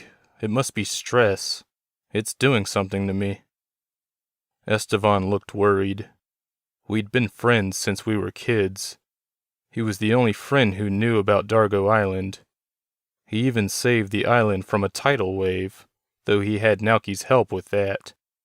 I hated putting such responsibility of keeping the secret on his shoulders, but he seemed to be handling it well enough. How are my parents? I asked him. They miss you a lot. You should visit more often. I know. When this is over, I'll visit. But not before then. It's too dangerous. I hope it won't be too late by then. Those words stuck with me. What if I died before seeing my parents again? I'd inherited my life-leeching power from my mom's side of the family, and she had just told me a few weeks ago. Imagine my surprise when I found out I'd killed my twin sister while we were still in the womb. I'd been mad at Mom for keeping the secret from me my whole life. I felt it was time to forgive her. We're working on a cure, I told Esteban. It shouldn't be much longer. After that, I'll visit them. I promise. Esteban valued his family more than most teenagers valued theirs. That's one thing I respected most about him. He backed away from me and retook his seat on the train. I set up the controls to return to Dallas, and then watched the train glide away. The soldier took me back to the village and returned to the palace. I was so tired when I got home. I usually tried to make the most of my off time when I didn't have to work, but I couldn't imagine staying up much longer. I meant to only rest for an hour, but when I woke up, it was morning. Chapter 13. 2 days went by, and we still hadn't found a cure. Champagne was even worse than before. I visited her every few hours, always running into the father from the other day. Though he sat with his son every time, he never took his eyes off me. He'd stopped applying the blue and yellow paint, but never washed it off. It had started to fade, giving him a creepy, undead look. The red eyes completed the effect. Though Champagne slept through most of my visits, she was awake now. "Why so sad, Sugar Plum?" I gladly looked away from the angry father and smiled down at her. I hate seeing you like this. "It's no picnic for me either, but I don't feel as bad as I did the other day." Nearly every surface of her skin was covered in dark veins. The bartender's face had been covered with paint, so I couldn't tell what he looked like when he died, but I feared it was something like this. Anila's doctors are trying to reverse engineer a cure using some of the birds, I told Champagne. We should have one very soon. "Thanks for that, Sugar Honey. That makes me feel a little better." I didn't know whether or not we were close to a cure, but I wanted her to feel better however I could. She could probably read from my emotions that I was deceiving her. "I'm scared, Daddy," I heard a tiny voice say. I looked up and saw the angry dad look down at his sick son. "I'm scared too, baby." Tears spilled down his faded cheeks. "The Queen is doing all she can to take care of you." "He's lying," Champagne whispered to me. "He doesn't believe the Queen is doing enough. Help me up. Take me over there." "Why?" "I want to try something." I helped her up. She'd lost so much weight and energy that she couldn't support herself. Her legs were nothing but skin and bone. I carried her over to the father and son. She weighed next to nothing. Angry Dad stared at us as I sat Champagne down in a chair in front of him. "What do you want?" he asked. "To help soothe his fear," she replied. "May I?" She held her hands up. He stared at them for a moment before nodding. She placed a hand on the boy's chest, another on his forehead. His skin was completely covered in veins. Champagne closed her eyes and smiled. The boy smiled as well. "Wow," he said, looking at something we couldn't see. "That looks so cool." "What does, son?" "The whales. They're swimming through space. I'm riding one. We're passing Saturn." Angry Dad cried more. The boy looked around, his eyes seeing all sorts of amazing things. He looked happier than he had in days. Champagne took her hands away and nodded to me. I carried her back to her bed, where she died moments later. We held a funeral for Champagne and others who died sooner than expected. Most of them were children and elderly islanders, 6 people in all. Everyone else had at least 3 or 4 days left. Something had to be done. At the mass funeral, Angry Dad walked up to Anila. "My son is among the dead. You let him die to save a world we are not even a part of. How could you?" Anila didn't reply. She stared at him, trying not to cry. He walked away without another word. "He's right," Anila said quietly. "No, he isn't," Astrid said. "I'm letting my people die in order to protect people I've never met. Nearly half the people infected are now dead. Am I supposed to let the others die and then try to move on? We have a cure." "It's not a cure," I said. "It's entrapment. or extortion, or something. Anila stared at me for a moment, and then nodded and walked away. I wasn't sure if I'd convinced her. Chapter 14. After the funerals, I hopped on the train and rode to Dallas. The trip took 5 minutes, though I'm sure it really took significantly longer. I wondered how long the train would last now that Rockney was gone. It seemed to hold up well. When I got to the station in Dallas, I took a cab to my parents' house. After watching so many people die so quickly, I missed my family more than ever. The cab driver coughed a lot on the way to the house, so much that I worried he would accidentally crash. He dropped me off in Fort Worth. I had a key for the front door, but since I didn't live here anymore, I decided to ring the doorbell. My dad answered and seemed happy to see me. He was like an older twin. We had the same nose and ears. Mom, I was surprised to see, was playing some kind of third-person sci-fi action game in the living room. As long as I'd known her, which was coming up on 20 years, I'd never seen her play a single video game. She used to play a lot before I was born, but stopped after that. And now she was playing again. I couldn't help but feel that I was the reason she'd given this up. She glanced over as soon as I walked into the living room. "Hey, sweetie," she said, surprised. She paused the game and walked over to me quickly, giving me the biggest bear hug since Victor's last regular hug. But she wasn't a dwarf. "Hey," I said. "I just thought I'd come by and, explain myself. I know I sorta moved out without explaining why. I just want to thank you guys for letting me move back in after my roommates kicked me out." That one was only partially true. After I quit working for Rockney, I stopped getting paid and didn't like mooching off my other best friend Christy and her husband. So I moved back in with Mom and Dad. They didn't ask any questions though, and I appreciated that. But now it was time to pay them back with the truth. Okay, so here's the thing.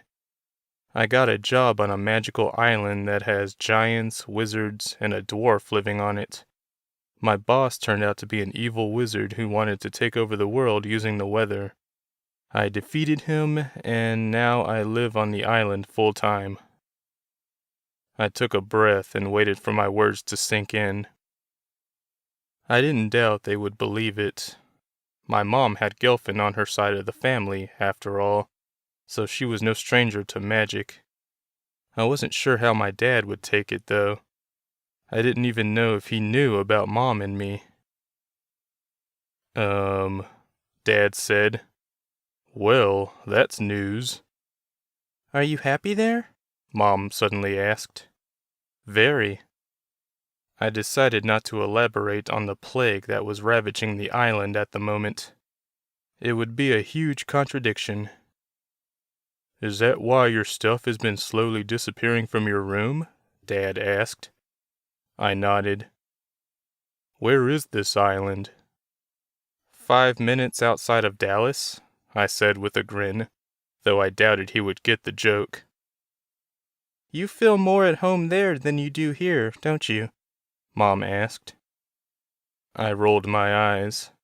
Of course not. I just like living there. I mean, I couldn't live here forever, could I? "Of course you could," she practically shrieked, though it was in a playful way. I haven't met a mom yet who didn't want her little pumpkins to stay with them forever. I have friends there, and they're helping me through some stuff. It's nice there. "Can we come visit?" Dad asked. "See your new place?" I hesitated, thinking very hard on how to answer. Soon. There's some stuff going on there that needs to be sorted out first. "Like what?" I groaned inside. "Politics. The Queen is..." The Queen? Mom asked, intrigued. Yes, her name is Anila, and she's my age. She and her people are butting heads about how to run things, but I'm sure it will all be sorted out soon. Then you can come visit, okay? My parents looked at each other for a second, and then back at me. Okay, sweetie, Mom said. Whatever you say, Dad followed up. Good. I just wanted you to know things are good, and I'm doing just fine. Does Esteban know about all this? Mom asked. He's been acting fishy every time we asked him about you. Yes, he knows. He's been to the island before. Why don't you call him over and we can have dinner? Mom suggested. I called him, and he said he'd be there in a hot minute. When he got here and I answered the door, I nearly passed out from shock. Dark veins were starting to appear on his right hand. You wouldn't believe it, he told me on the front porch. I didn't want my parents hearing our conversation. On the way back from the island, I saw a bunch of red birds under my seat. One of them pecked my thumb when I tried to pet it. Now I'm sick.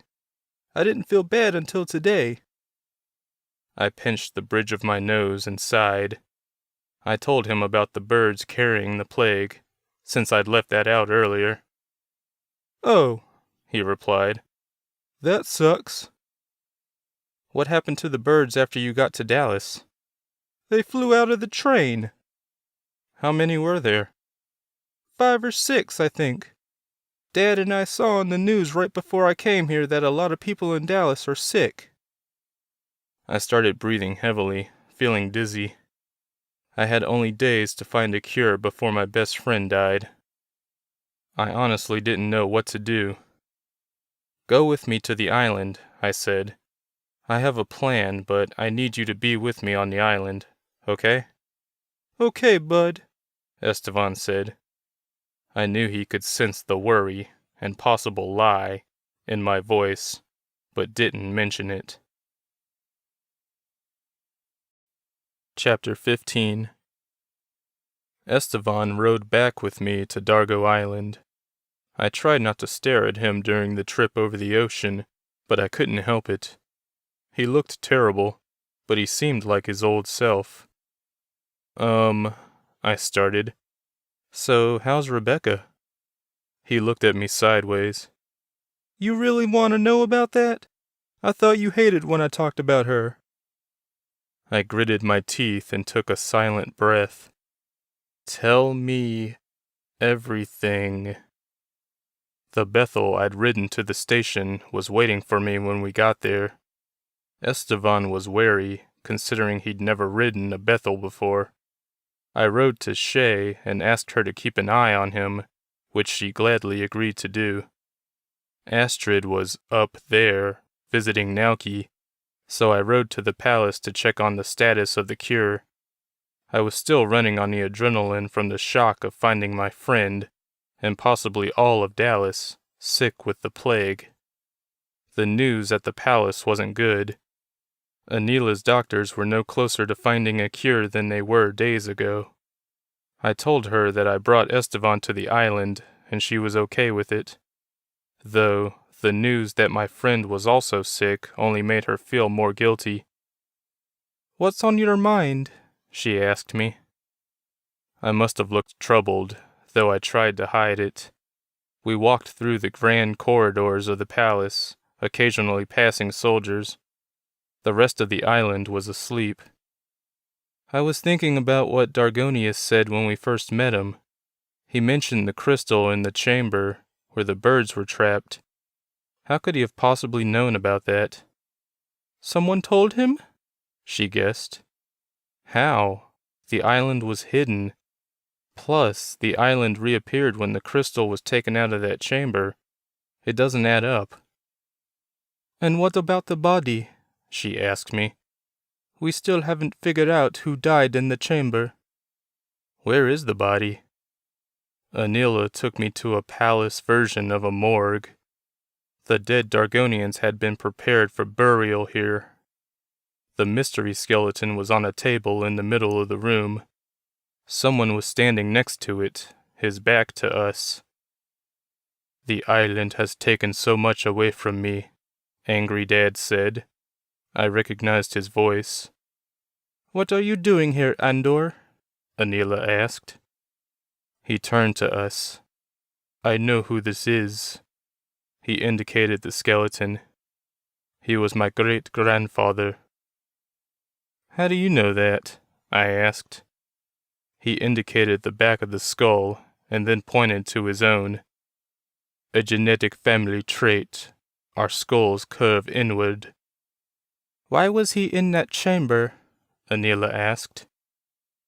"My grandfather told my father, who told me, that great-grandfather planned to release Dargonius from his prison. Great-grandfather didn't care about the rest of the world. This island was his home. And he didn't agree with Rockney's decision to hinder his plans. I don't know what happened after that." "Thank you for telling us," Anila said quietly. Before she could say anything else, Andor spun around and pointed a gun at her face. "Take me to the key," he said. "No." She was still in shock, but she didn't let that intimidate her. He hit her in the face with the gun and she collapsed. He pointed it at her head and said to me, "Take me to the key." "What are you doing?" I asked. "We're going to finish what my family started. We're going to release Dargonius." A large soldier walked into the room, surveying the scene. "Help us!" I screamed at him. He looked at me and smiled. "I think not." Andor continued to point the gun at Anila. "Maliko," he said to the soldier, "go with him to get the key." To me, he said, "If you try anything, I'll kill her." "Fine, I'll get it. But you have to take me with you." "Why's that?" "Because I want to help stop this, even if that means releasing Dargonius." He nodded. "Fine, but no tricks, or I'll kill you." I didn't think he knew about my leeching abilities, otherwise he wouldn't be threatening me. I wondered, however, if I would even use those powers if I had to. Maliko and I rowed a small boat to the second island while Andor supervised. We hit the shore and pulled the boat out of the water. I walked in front of them up the grassy hill. When we reached the giant monolith, Andor pulled me back. There was a guard posted at the opening. "Not a problem," Andor said, pushing me forward again. The guard saw us and stiffened, but then he relaxed and said, "Josh, what are you doing here? Where's the queen?" Andor chuckled. "She's coming." Maliko shot the guard. "How many people do you have on your side?"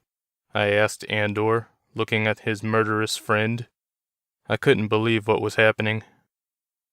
"Not as many as I should. A lot of people aren't happy with the way Queen Anila is handling the plague, but none of them are willing to do anything about it. Why let our people die for the fear that Dargonius might attack the rest of the world?" Maliko, the soldier I just realized was the one who tried to pull the key out the first time we came here before Anila stopped him, put it in the indention now. The door opened. "Haven't you heard?" I asked Andor, though I knew he hadn't. "The plague is already on the mainland." We were heading down the staircase when Andor pulled me to a sharp halt. "Then why are we even discussing this, if it's already done?" He pushed me, and I tripped down the rest of the stairs. He picked me up and shoved me into the prison chamber. I had to struggle not to fall into the acid pool that surrounded Dargonius. "Hello, Dargonius," Andor said to the floating figure in the cage. "What is this?" he asked. "I've come to set you free. Our people are dying. I don't care for the rest of the world, which I've just learned is already suffering the plague. If I set you free, will you cure us?" Dargonius stared at us. At least, I think he was staring at us. It was hard to tell, considering he was made of cyan-colored dust. "I will cure everyone on this island only." "Good enough. How do we release you?" "I must possess a living creature." Andor and his friend looked at each other. "Do you have a preference?" Andor asked Dargonius. The figure looked straight at me. "This boy intrigues me. What are you?" he asked me. I didn't answer at first. Andor nudged me again, and I was truly getting tired of that. "I'm a Gelfin," I yelled, and then looked at Andor. "I can suck the life out of people." "Ah," Dargonius said. "That sounds like an interesting power." "Rockney said the same thing before I killed him." Dargonius laughed. "You killed the all-powerful Rockney?" "Yes, I think you will do nicely. I choose him," he said to Andor. Andor, in return, nodded and looked around the chamber. "How do we get to you?" "Isn't it obvious? Someone has to come over and open the cage." "Through the pool?" "Yes." "It's filled with acid," I said. Andor and his partner looked at each other. "I'll do it," said Maliko, "for the sake of the island." "Thank you, Maliko," Andor said, clapping his friend on his massive shoulder. Maliko stepped into the pool and began screaming at once. He walked quickly toward the cage. As he took wide steps, I saw his legs as they broke the surface of the black water. They were nothing but bone and torn muscles. The skin was gone. He reached the cage and started pounding on it, trying to find an opening. "Where is it?" Maliko screamed. He was getting weaker. I couldn't stand watching him die, so I turned away. He kept screaming for only a few more seconds. Then I heard nothing at all except a small splash. When I looked again, I didn't see him. An opening in the cage appeared. "A sacrifice in the black pool was required," Dargonius said. Rockney had a dark sense of humor. I wanted to throw up. Dargonius was free. He soared across the black pool toward me. Chapter 16. When I opened my eyes, I was walking. I had no idea where I was, but I knew it wasn't the chamber. I was outside, in broad daylight. I was carrying a basket of laundry along a stream in the woods, and couldn't stop myself. I wasn't in control of my body. I knelt down, grabbed a pair of pants, and began washing them in the stream. I continued doing this for 5 minutes, going through the whole basket. "Father!" I turned and saw a little boy of about 6 running out of the woods toward me. He was dressed in what looked like pilgrim clothes. He had a little green jacket with pants that came up to his knees, with white stockings. He ran into my open arms and looked in the direction from which he came. I looked and saw an old man run up a second later. "What is the meaning of this?" I asked him. "I caught your lad stealing one of my chickens." "And? He's just a boy." The man blustered at that. "Don't think I don't know what you and your boy are. The whole colony knows. He was trying to acquire a chicken for a blood sacrifice." I laughed. "What are you going on about, Thomas?" He took a few steps forward. "I know you're a demon. I'll prove it, and I'll see you burn." "Those are strong words. I still don't understand why you think these things, Thomas." He laughed. "You know exactly why I say these things, Dargonius." I understood, then, that I was experiencing a flashback. I said to Thomas, You claim to have seen me fly. Do you not realize how ridiculous that sounds?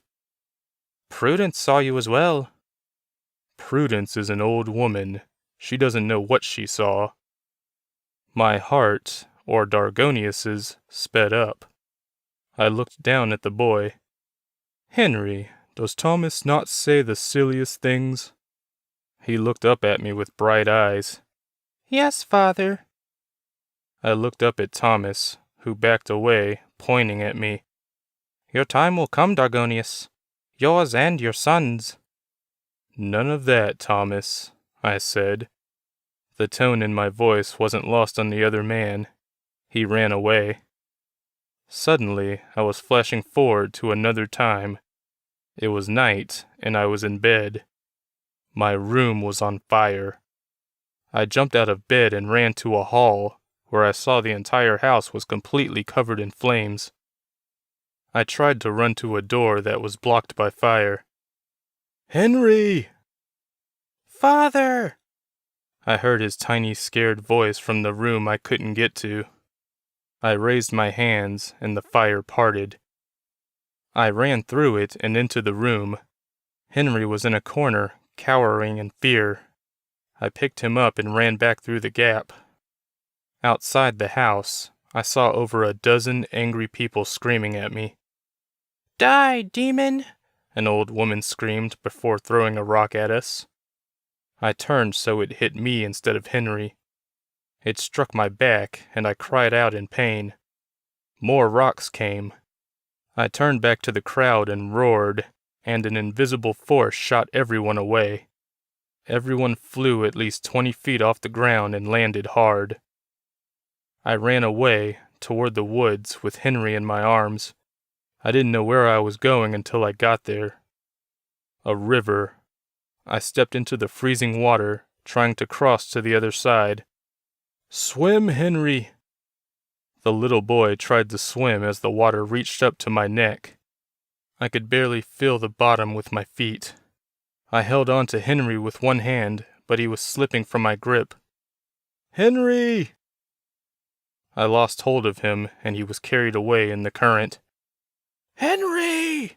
I screamed until my throat was raw. And then suddenly I was somewhere else.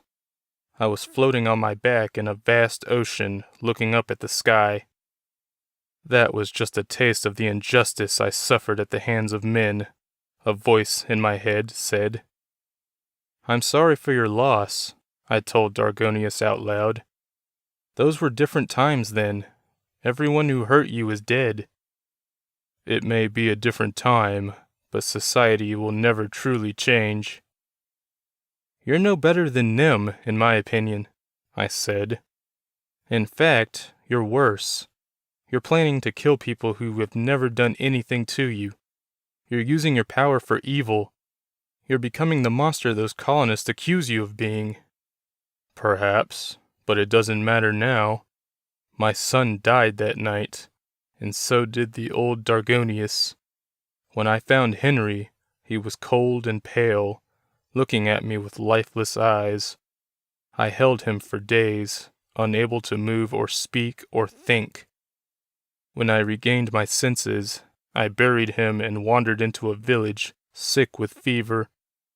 The people there took care of me for a while, but when my powers manifested during a fever dream, the villagers reacted the same way as the colonists. I killed every last one of them. On and on, people reacted the same way when they discovered I had powers. Then, one day, I met a woman who knew nothing about me.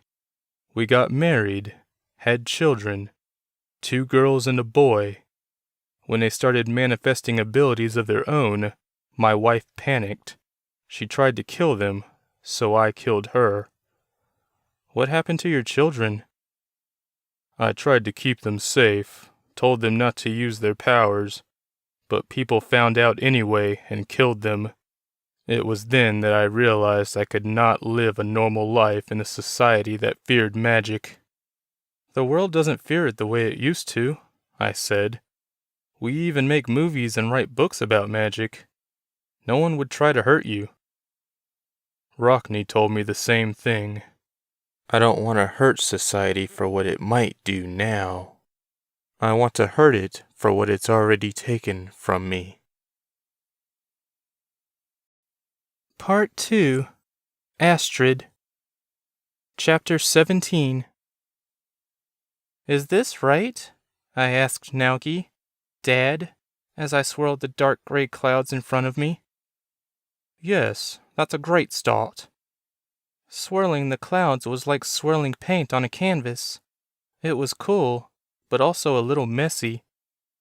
Since Dad's palace was on top of a giant cloud, the other clouds moved at the same time. I didn't have to go chasing them. My little cloud was my practice canvas. I'm so happy you decided to hone your nature skills, Dad said. I've enjoyed training you these couple of weeks. I nodded, distracted by my art. It's like magic. It's exactly like magic, yes. He stepped up next to me. You know, Rockney and I were actual wizards once. I tore my eyes away from the cloud. How did you become a nature demon? The nature demons died out a long time ago. Before doing so, they appointed my father, your grandfather, nature demon. He took over when they vanished from this world. Can only wizards become nature demons? Yes, it would have to be a being of supreme power. A giant, for instance, cannot become one. Neither can werewolves or vampires. I was able to bring creatures up here as protection, but they held no magic. So, could I become one? I asked. You already are. Your birth was the first of its kind, the union between a nature demon and a sorceress. You can exist in both worlds in a way I cannot. What about Josh? He is a human with traces of my power. He can't use it to his advantage. I don't think he can become one of us. Oh. I abandoned my cloudy portrait, which was starting to look like Josh, and looked over the edge of our cloud, which was like a giant gray front yard. I saw a city beneath us, with little lights throughout. Where are we? Dallas, I think. What's that? I asked, pointing. I saw 5 little red things flying not too far beneath us. Are those birds? Dad pulled out a little gold spyglass from his robes. I believe they are. The birds from the island? I took the spyglass. Yes, I'd recognize them from anywhere. We have to stop them before they infect more people. We'll use the elements. Dad twirled his hands in a weird way, and a giant funnel cloud dropped from a large cloud across from us. I watched as the tornado broke up the flock. It captured a couple of them, tearing them to bits. The 3 remaining tried to fly away from the twister, but Dad caught one of them. The tornado hadn't touched down, and the birds flew closer to the ground. I'll have to use something else, Dad said. Can I try? I asked. He looked at me with pride. Of course. Try lightning. We were too far away, so we teleported to a cloud just in front of the 3 remaining birds. I conjured lightning bolts very slowly. Dad had taught me to use anger to get started, though it wasn't necessary. I hadn't been able to do it earlier, but I could now. Lightning shot from the cloud, nearly striking the 3 birds. The near hit made me even angrier. I tossed 6 bolts at them, striking one out of the sky. These suckers are fast, I muttered, squeezing my lips together. I sent another bolt out and struck another bird. That left one, and it was flying in a random pattern that was hard to predict. I tossed more bolts, but none of them hit. Astrid, stop! Dad yelled, appearing behind me. I stopped and realized I was exhausted. I was breathing so fast that I thought I would pass out. You can't exert yourself so much on your first try. Sorry, I said, watching the last bird fly away. Dad tossed a bolt toward the last bird, and it exploded, leaving no trace it ever existed. He pulled out his spyglass. I don't see it. I think I got it. He looked at me. That was very impressive, Astrid. Thanks. I was breathing normally again. Perhaps it's time you return to the island to give the good news. Good idea. Thanks for teaching me. It was more fun than I thought it would be. You could make this your home. We reappeared on his home cloud. I looked at him. I like living on Dargo Island. Even with all that death? A crack of thunder startled him. Yes, I said heatedly. Even with all that death. I'm sorry if I offended you. You know that you're always welcome here in your second home. Always. I thought I detected a hint of a plea. What would happen to nature if you died? Without a successor? I imagine absolute chaos. So I pretty much have to take over for you, I asked, my heart racing. You don't have to. I'm sure I could find another magical being to take over. Your mother could become one if she were so inclined. She hasn't used her powers in a while, but she's an excellent illusionist. I won't have to worry for a long, long time. That made me feel a little better, but not much. I walked to the center of the cloud yard and turned back to my dad. He waved. I waved back and said, I'll see you soon. I look forward to it. In a flash of light and a roaring wind, I returned to my house on the island. When I stepped out of the closet, I nearly ran into a boy I hadn't seen in a while. Esteban, I yelled, backing away. Honey, Mom called, running from the living room. Josh brought him here while you were gone. He has the plague. Oh, I'm so sorry. I didn't know what else to say. Where is Josh? I asked Mom. Dad and I killed the rest of the birds on the mainland. He went to the palace to check on the status of the cure nearly an hour ago. I haven't heard from him since. I'm going up there, I said. Is there another Bethel I can take? Yes, Anila left us 2 of them. Josh took one, but the other is in the backyard. Chapter 18. Before I got to the palace, I knew something was wrong. People were running around the courtyard, yelling among each other. I couldn't tell what they were talking about. I jumped off the Bethel and ran inside the palace, where I found Commander Reese. What happened? I asked, running up to him. The Queen was attacked. Do you know what happened to her? Where's Josh? He's missing. The Queen said Andor attacked her. She doesn't know what happened after that. We stood at the palace entrance. If we hadn't been, we might not have heard the explosions. At first I thought it was thunder, but I saw colors in the sky.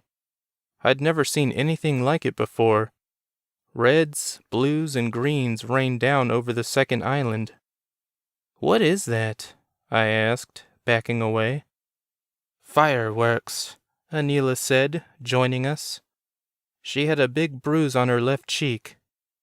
Josh mentioned them as something used to celebrate on the mainland. They must be on the second island, I said. We headed down to the shore, but before we could even get to the boats, we saw one coming toward us. Someone was standing in it. No one was rowing the boat. It was rowing itself. The standing man stared at us, his arms crossed behind his back. Is that Josh? Reese asked. As soon as he said it, I realized it was Josh. The boat came ashore, but he still stood there. A man, Andor, got out and tied the boat down. There was something else in the boat, but it was covered with Josh's jacket. Josh? I said. Are you okay? He looked at me like he didn't recognize me. At that moment, I almost didn't recognize him. "And who are you, sweet thing?" he asked me. It was Josh's voice, but not his way of speaking. "Who are you?" I asked, because I knew it wasn't Josh.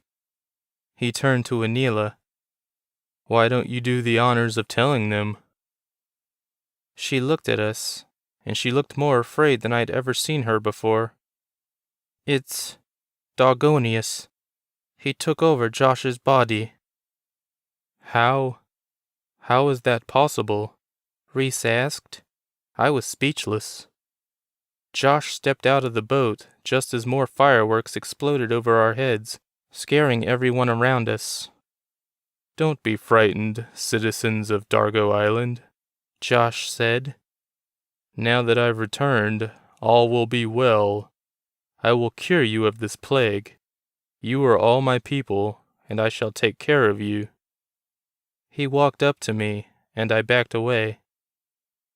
"Again, sweet thing, who are you?" he repeated. "I feel as if we've already met." "Astrid." "Astrid? It's lovely to make your acquaintance.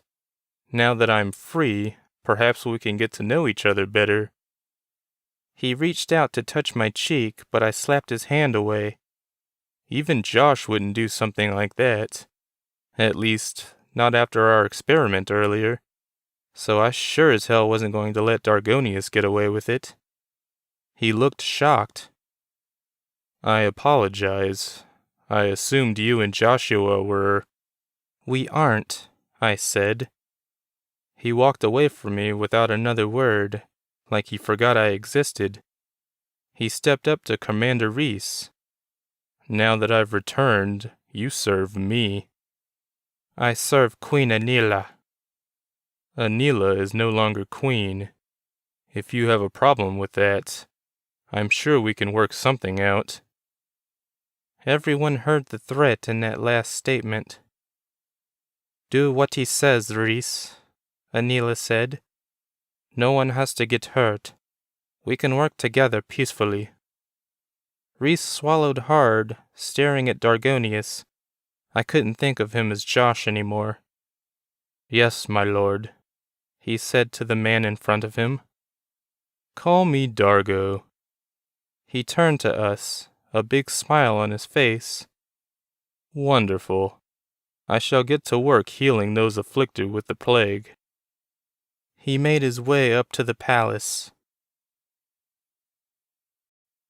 Chapter 19. Dargo was walking around the ward when I showed up with Estevan. He handed a sick man a bowl filled with orange liquid. The man drank it and lay back down. Dargo looked up at us as we entered the room. "Josh," Estevan said as he ran up to Dargo. "I was worried about you, man." Dargo allowed himself to be jostled around a bit, a smile on his face. He gently held Estevan at arm's length so he could study his face. "It's lovely to meet you. I assume you're Joshua's friend." I hadn't told Estevan that Josh wasn't Josh anymore. I still had trouble believing it. Estevan looked back at me, not knowing what to make of the words. "What are you talking about?" he asked Dargo. "I'm your friend." "Oh, I see. Astrid hasn't told you. I'm not Joshua. I'm using his body for the moment. Here." He handed him a bowl of the cure. "Drink this. It will rid you of the plague." Estevan took the bowl, still clearly confused. "If you're not my friend, then who are you?" The other boy smiled. "Call me Dargo. I'm responsible for all you see around you, and am now king of this island. Please, drink up. I promised Joshua I would take care of his friends. Now that you're on the island, you are under my protection." Estevan drank his cure, still skeptical. "I hope you have enough for the rest of Texas, because the plague is spreading on the mainland." Dargo's smile vanished. Texas will have to go wanting. I have no intention of curing the rest of the world. I will let my birds spread the plague. I killed the rest of your birds, I blurted out before I could stop myself. He looked at me. Really? How unfortunate. Oh well, I shall make more. What about the rest of Josh's family?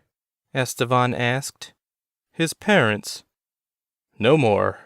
I will only cure those who are here. Where is Josh? He's still here, just no longer in control. Can he hear us? See us? Yes. Can we speak to him? Just for a minute? We want to know he's okay. Dargo narrowed his eyes at him. Very well. He closed his eyes for a few seconds and then opened them. "Kill me!" he shouted. "You have the cure!" His mouth closed and a slow smile crept onto his face. There now, none of that. Dargo was back. As for killing me, I think you'll find that difficult to do. I have a few tricks up my sleeve.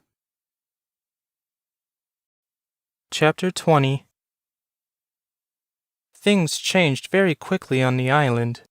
In a single day, Dargo was able to reform some of the laws I'd grown up with. No one was allowed to leave via the train without his permission. He stationed soldiers to watch it. Though Anila was allowed to stay in the palace, she chose to move in with us. She no longer had any power and wanted to be as far away from Dargo as possible. Victor, now cured of the plague, stayed in his own home and refused to see Mom and me whenever we tried visiting. Whether it was due to the loss of champagne or the changes, I wasn't sure. Either way, he wasn't doing well, and I felt terrible for him. It had only been 2 days since Dargo took over Josh's body, and all I could think about were the people on the mainland who were suffering from the plague. They didn't have much time left, and Dargo said he would create more birds to make the rest of the world sick. Mom tried to get me to stay in the house, but I was going crazy being cooped up like that, so I rode my Bethel to Dargo Plaza. I checked out the bookstore a mile away from the palace. Josh loved coming here. I browsed the fiction section and saw a couple of books by Donovan Scott, one of Josh's favorite authors. I grabbed one and walked to another section. One thing that hadn't changed was the island's economy. People were still allowed to buy things with the money they earned, but with Dargo's dream of world annihilation, I doubted any new merchandise would make its way to us in the future. No more new books, movies, clothes. We were about to become self-reliant, and that scared me. The thought of being completely alone in the world scared me, with nothing beyond the edge of the world but death. "Hello, sweet thing," a voice said behind me. "You look lovely today." I spun around and saw Dargo grinning at me. He wore a red robe with gold buttons. He held his arms behind his back once again. This was the first time I'd seen him in days. He'd been locked away inside the palace, doing God knew what. How are you able to do all of this?" I asked, referring to all the magic he'd done so far. "Oh, I'm just full of surprises. Rockney taught it to me." "Why would he do that?" I couldn't believe my ears. "After your grandfather cast him out and Rockney found his way to this island, we became friends. We practiced magic together." "You were friends? I find that hard to believe, considering what he did to you." He nodded. "It was a long, long time ago."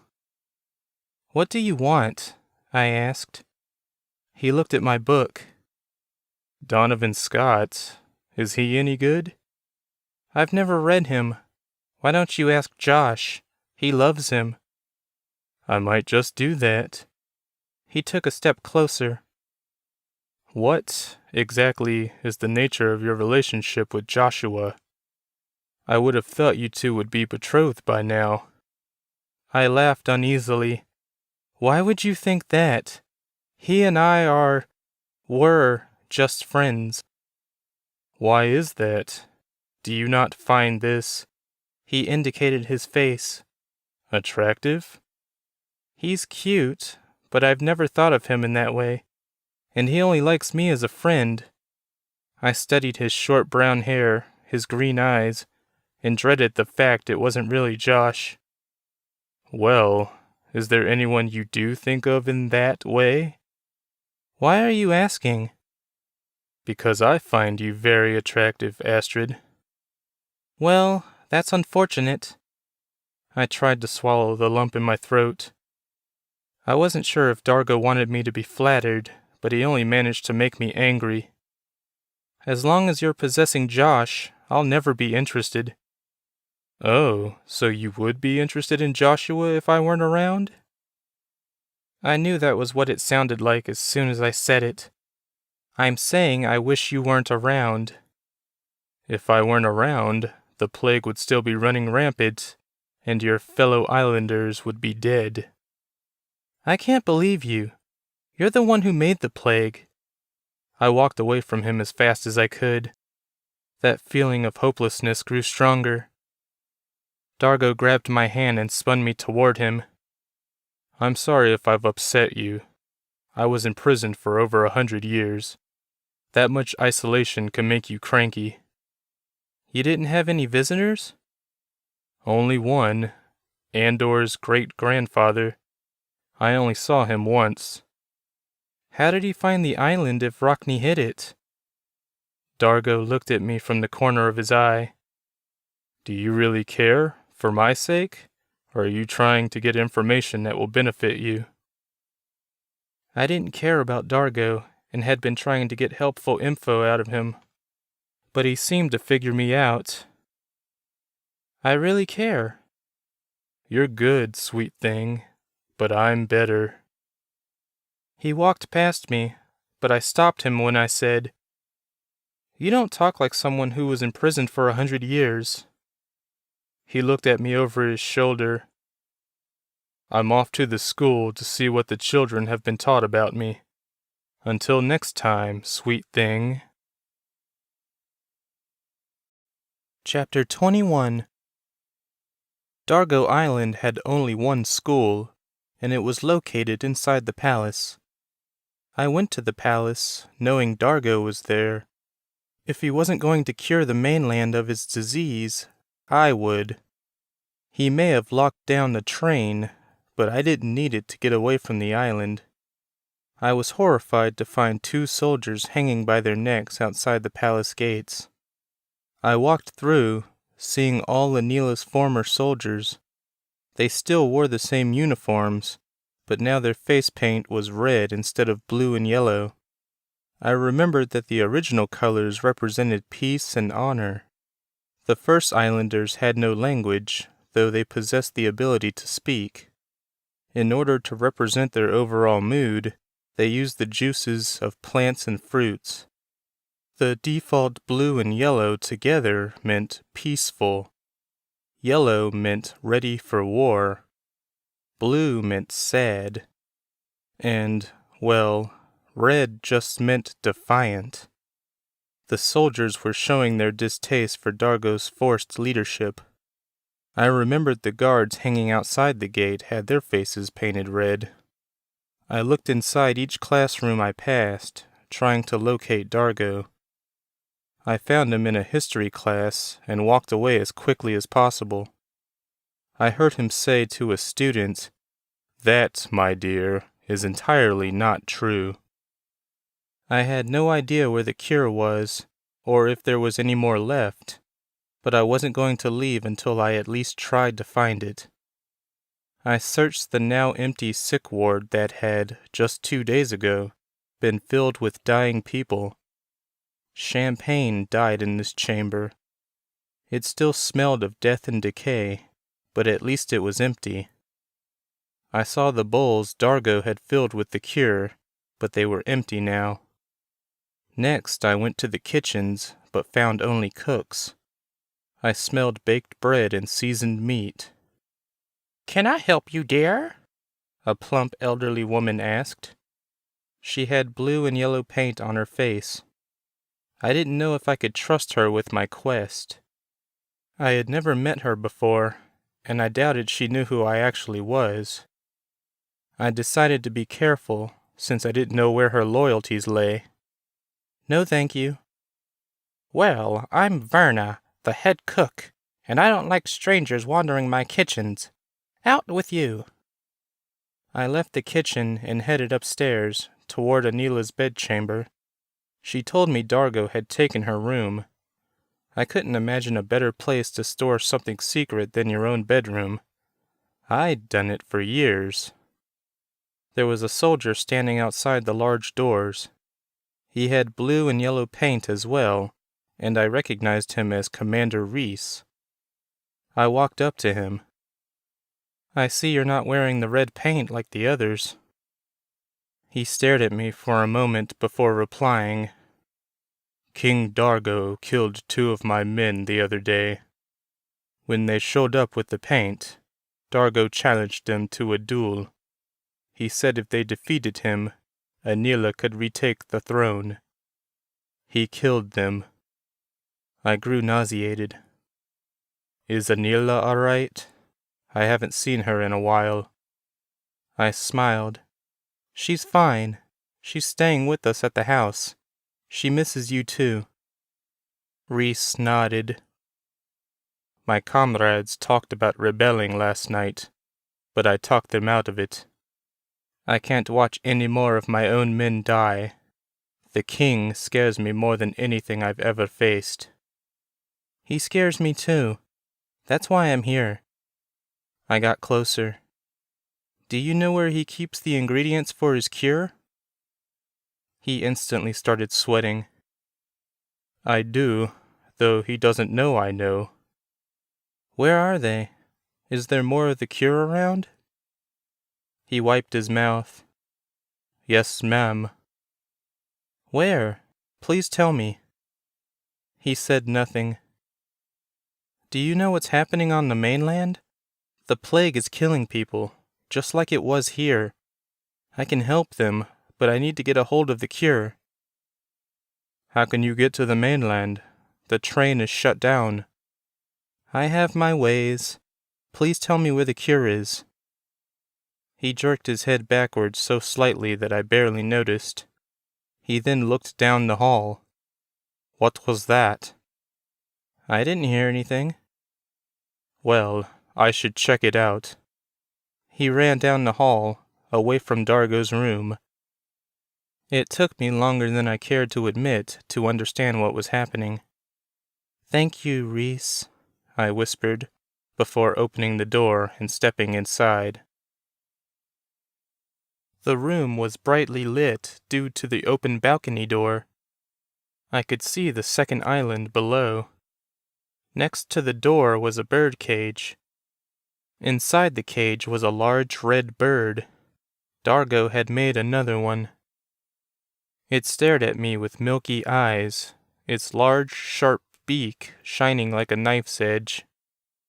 I walked over to a wardrobe across the room and found a small green bottle full of orange liquid in a drawer. It was sealed with a cork. The cure. "Why are you not at your station?" Dargo asked from outside the room. "I apologize, my lord. I thought I saw something at the end of the hall. I checked on it." "Did you find anything?" "No, my lord." I crawled inside the wardrobe just as the chamber door opened. "Let me know if you hear or see anything else," Dargo told Reese as he closed the door behind him. Though I couldn't see him, I could hear him cross over to the balcony. "Hello, birdie," he said. "How are you today? Not great, I suppose. You'll be ready soon, my pet." I waited, listening. I prayed he didn't come to the wardrobe, because I didn't know what he would do if he found me here. Suddenly, the left door opened and light shone on something next to me. I was still hidden behind the right door. Ah, "Still safe," Dargo said to the skeleton beside me. He closed the door again. I wanted to scream. I was trapped in a wardrobe with a skeleton. After what felt like 10 minutes, I heard nothing outside. I heard loud snoring a few minutes later and figured Dargo was asleep. He must have been a slave to the limitations of a human body after all. I waited 10 more minutes before opening the wardrobe slightly. I saw him on the bed, his eyes closed. The sun had gone down a little, soon to set. Was Reese still at the door, or had the shift changed? I had to get the cure out of here, but I couldn't risk opening that noisy chamber door or running into another soldier. I stepped out of the wardrobe, and the sunlight showed me the skeleton's skull again. I was happy there was no decayed flesh on it, but I still felt creeped out because it had been so close to me for nearly 20 minutes. I grabbed the green bottle, which was filled to the top, closed the wardrobe, and walked onto the balcony. The bird cage had been covered with a sheet, so I didn't have to look at that hideous bird. I looked back at Dargo and watched him sleep peacefully.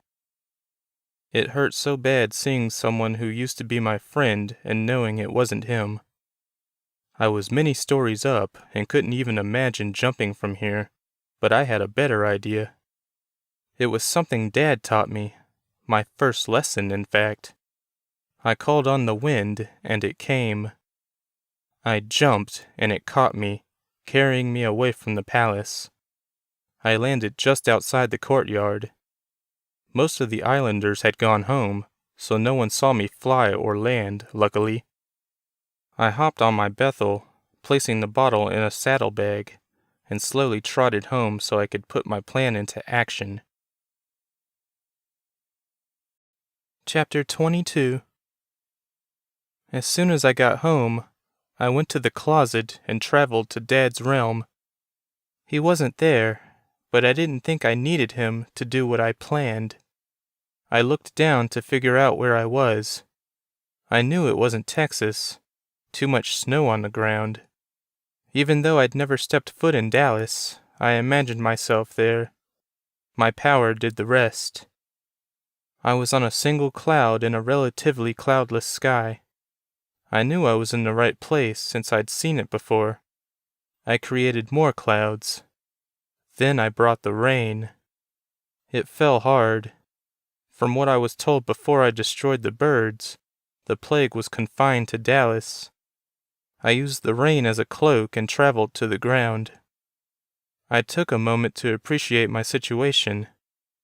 This was the first time I'd ever come to the mainland, the first time I'd seen anything other than Dargo Island. There were so many buildings surrounding me. The hundreds of windows lit up, and some of the buildings themselves were lit by multicolored lights. I'd never seen anything like it before. The streets were surprisingly empty, considering what Josh had told me of the city. I couldn't blame it on the rain because the streets had been pretty empty before I landed. I walked into a bookstore and looked around. There were people in here, some showing signs of the plague. This store looked just like the one on the island. It smelled nice, too, of coffee and cookies and books. These weren't new smells to me, but they were just what I needed at the moment. I sat down and read a newspaper. No other cities reported the disease, and hopefully soon, this city wouldn't speak about it again. I went to the nearest hospital, which was also fairly similar to the one in the palace, and left the cure and a note on a nurse's station telling the doctors what it was, and that they were free to test it. I wouldn't be sure if my plan worked until the next day, at least, so I returned to Dad's realm, and then teleported home to the island. "Where were you?" Mom asked when I stepped out of the closet. "Keep this to yourself, but I cured Dallas of the plague." "How?" I told her. "That was elaborate. How did you get the cure?" "I stole it from Dargo's palace." "Astrid!" Her eyes were wide. How else did you think I got it? He didn't even know I was there, and hopefully he never will. But we have another problem. He made another bird, and I'm pretty sure it won't be the last. We have to stop him and get rid of the bird. Let's get Anila and Victor, Mom said. Whatever we come up with, they should be involved.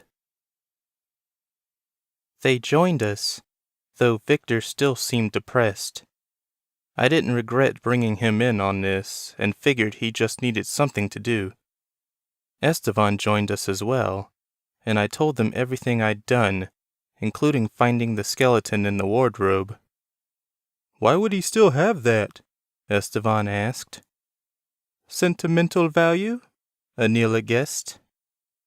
I doubt it, he said. It's like he needs it, or something, but is trying not to draw attention to it.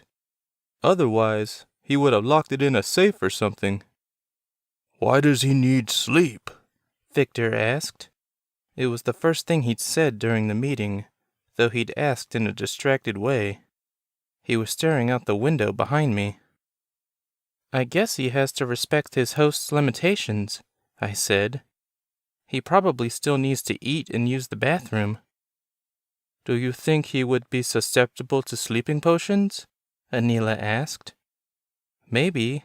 Why? If we could slip something into his food or drink, we could lock him up somewhere until we figure out what to do with him. That sounds like a temporary solution, Victor said, though he didn't sound pleased. It's better than nothing, Anila countered. It's not like we can kill him without killing Josh. Josh sounds like he's prepared to die to save us. No, Esteban yelled. He's my friend, and what's happening to him isn't his fault. We have to help him. He still has the ability to leech off of someone's life force, Mom said, though he chooses not to use it. If Dargo's in charge of that power now, killing him would be difficult anyway. Not if we lock him in a room away from other people, Victor said. Do you hate Josh or something? Esteban asked. I adore the boy, but we can't let Dargo continue on with his plan. Victor was involved with our discussion now, no longer looking lost in his thoughts. Astrid may have cured Dallas, but if he makes more birds, it will start all over again. At the palace, Josh told us to kill him, remember? Esteban didn't reply. Instead, he turned away from Victor, whom he sat next to on the couch.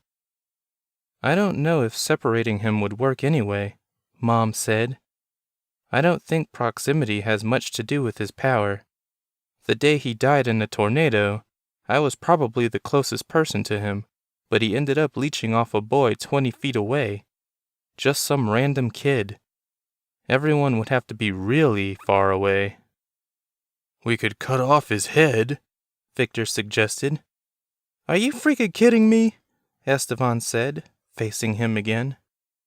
That might work, but again, Josh was completely dead that day. His power still sought out a life force, even when the body was shut down. Besides, could any of us really bring ourselves to cut off Josh's head? Victor shook his head. It was just a thought. Something else that bothers me, I said, is how Dargo talks. It seems so modern. If he really was locked in that cage for 100 years, why doesn't he talk like someone from that time period? And why keep his original skeleton?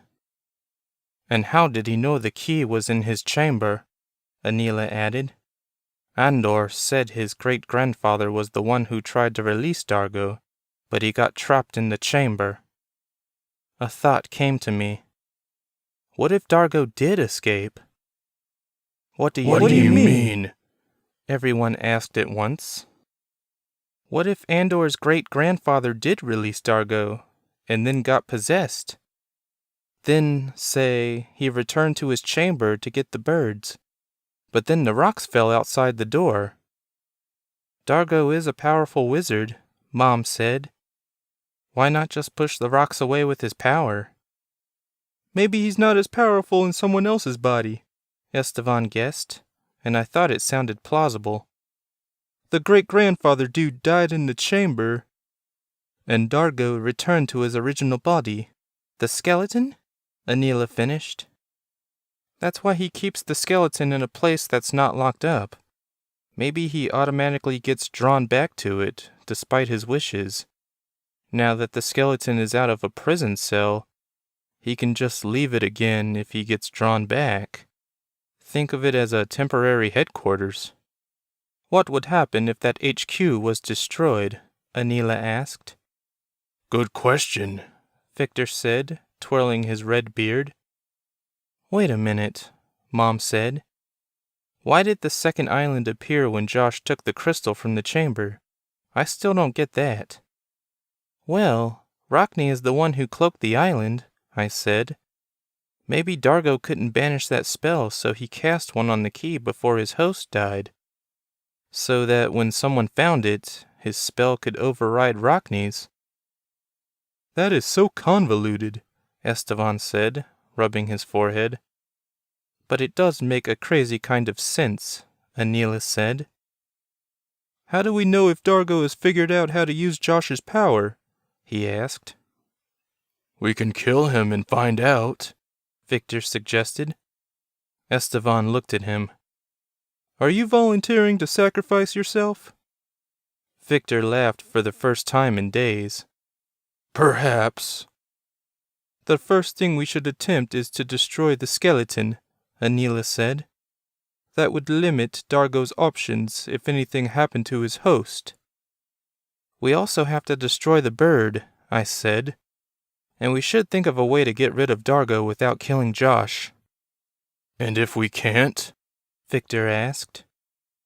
It took me a moment to reply. Finally, I said, then we'll have to kill Josh as well. I know of something we can use, Victor said. Something we can drug him with.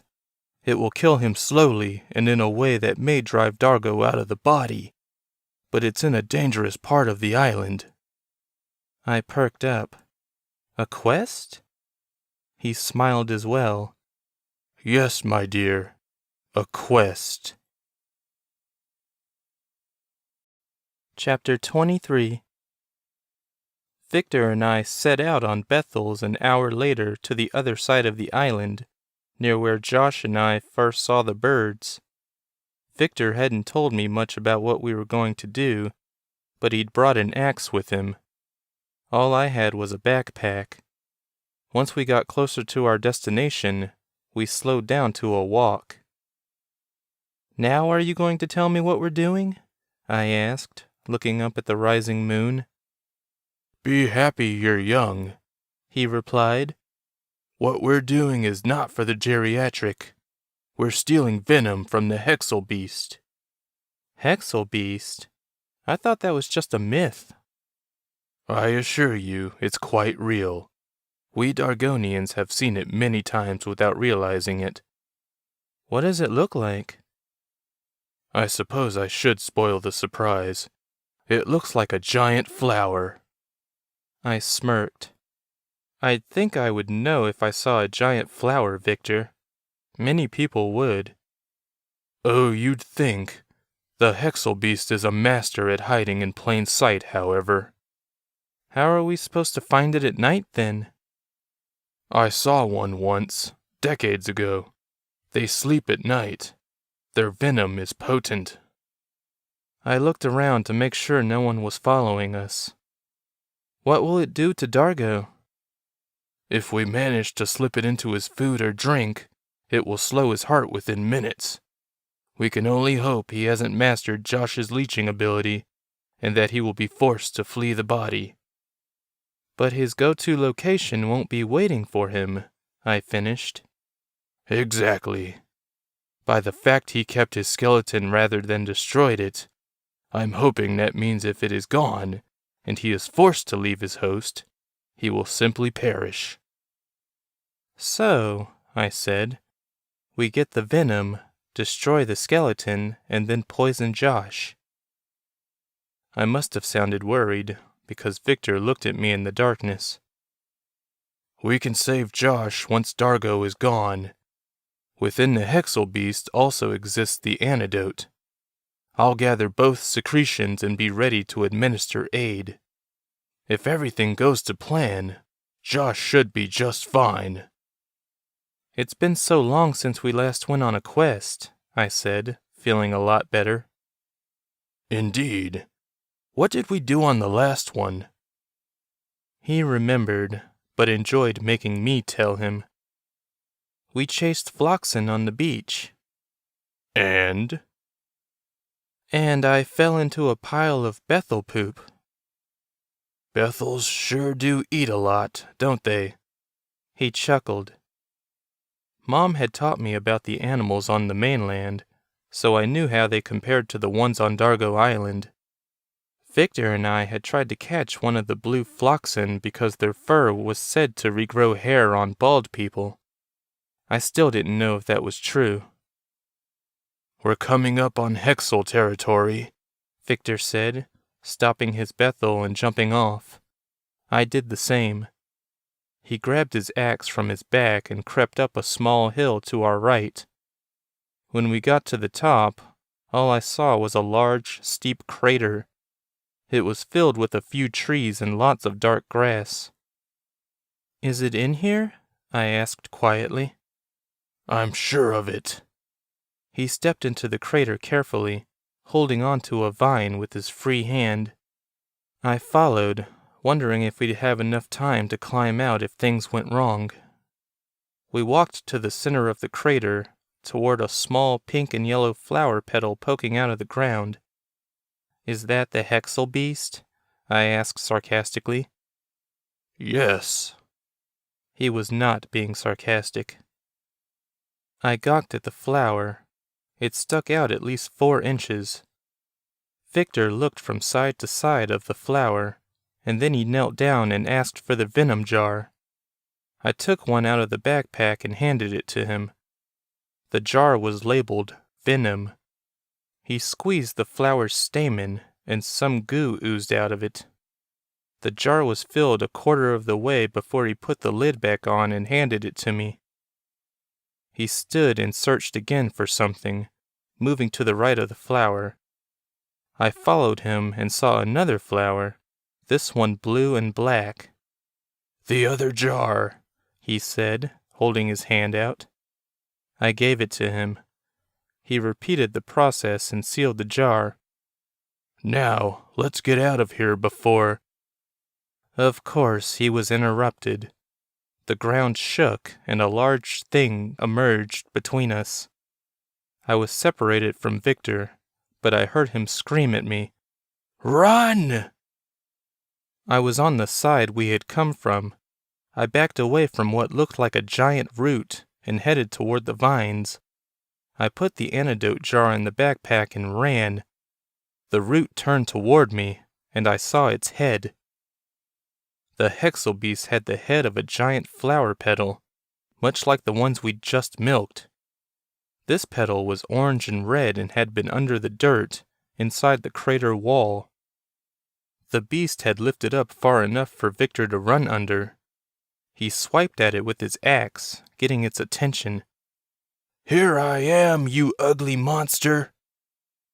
It lunged at him, but he hid behind one of the few trees. I started to climb a vine, but it broke and I fell back into the crater. When I got to my feet, the Hexel shot toward me. I barely had enough time to jump to the side as it plunged into the wall. It was like a train-sized snake, and it kept driving into the dirt until it disappeared entirely. Victor and I were alone in the crater. "Don't move," he said quietly from behind the tree. He slowly walked toward me. I wasn't sure, but I thought I heard the Hexel moving around in the dirt, circling the crater. It sounded like a faraway airplane, of which I'd heard plenty while training with Dad. My heart raced as I worried it would shoot out from anywhere at any moment. "Go, now!" Victor lifted me up so I was able to reach the lip of the crater. I climbed out and turned to pull him up, but the beast shot out from the opposite side and went straight for him. "Victor!" I screamed as I covered my face from the dirt that shot up from the impact. After a few seconds, the hexel was gone again, leaving an empty crater. Victor was no longer there. I stood there, frozen, not knowing what to do. I headed for the Bethels. Surprisingly, they hadn't scattered during the attack. I felt numb. I'd lost 3 of my friends, Josh, Victor, and Champagne. How could they be gone? Before I got to the Bethels, I felt a minor earthquake just before the hexel shot up again. It looked at me for a moment before vomiting something next to the Bethels. Then it shot out of the ground, over my head, and back into the crater. I covered my eyes from the dirt that rained down on me, and then looked at the vomit. It was Victor, and he was alive. I helped him up. "I can't believe you're not dead," I said, nothing but pure joy in my voice. "I guess it didn't like the way I tasted. It ate my axe, though." With that, we headed home. Chapter 24. With the venom and antidote in our possession, we moved on to the second step in our plan. Mom was a decent sorceress, though she hadn't used her magic in a while. Her specialty was creating illusions that looked absolutely real. The next day, I waited for Dargo to leave the palace on a Bethelback tour of the island. It had been over 100 years since he'd last seen it, after all. Mom and I tried to enter the palace through the front, but the red-faced soldiers stopped us. No one was allowed inside while the king was gone, they said. The dead, defiant soldiers still swung outside the palace. I wasn't discouraged, telling Mom outside the gates about my ability to ride the wind. We casually walked along the edge of the cliff on which the palace stood, and then we jumped. The wind caught us a few feet from the water's surface, carried us over the gates and up toward Dargo's bedroom. The balcony door was open again, so we walked in, and I reflexively looked at the birdcage right inside. The cage was still covered. Mom and I walked to the wardrobe and took out the skeleton. Mom placed a small red gem in its place and muttered a spell. Seconds later, a new skeleton was there. It looked exactly like the old one. "This should hold for a while," she said, "in case he checks." "Can he touch it?" I asked. "No, so let's hope he only looks at it the way he did when you were here." We left the way we came in and took the skeleton home on Bethelback. Mom was able to make it look like a little girl, though the girl said and did nothing. Mom had to carry her to her Bethel and hold her while we rode. No one seemed to notice anything wrong. Victor, Anila, Mom, and I took the skeleton to the second island, which was no longer being guarded, and tossed the bones into the acid pool. At first, nothing happened, and we all worried. "Will Dargo know something happened to his skeleton?" Anila asked. "Will he feel it?" "Hopefully not," I said. "Though, we have it covered if he decides to check on it." A moment later, the skull started to sizzle and white bubbles appeared. Soon, the skeleton was no more. We took a moment to appreciate the significance. We were just one step away from getting rid of Dargo forever. Then Mom said, "Now what?" "Now," I said, "we kill Dargo." Anila went up to the palace after Dargo returned and requested to speak with him. She managed to convince the new king to hold a banquet to celebrate his return to power. Invites were sent to every islander. That was when Estevan, Victor, Mom, and I went to work. The banquet was held the next day. The palace was full of Dargonians, but the banquet hall managed to hold all 100 of us. We took our seats as Dargo entered through a door at the head of the long table. No one touched the food that was laid out by Verna and her team of cooks. Before she left, Verna winked at Anila. "Welcome, everyone," Dargo said clearly from his spot. I sat next to Mom and Anila, with Estevan and Victor sitting across from us.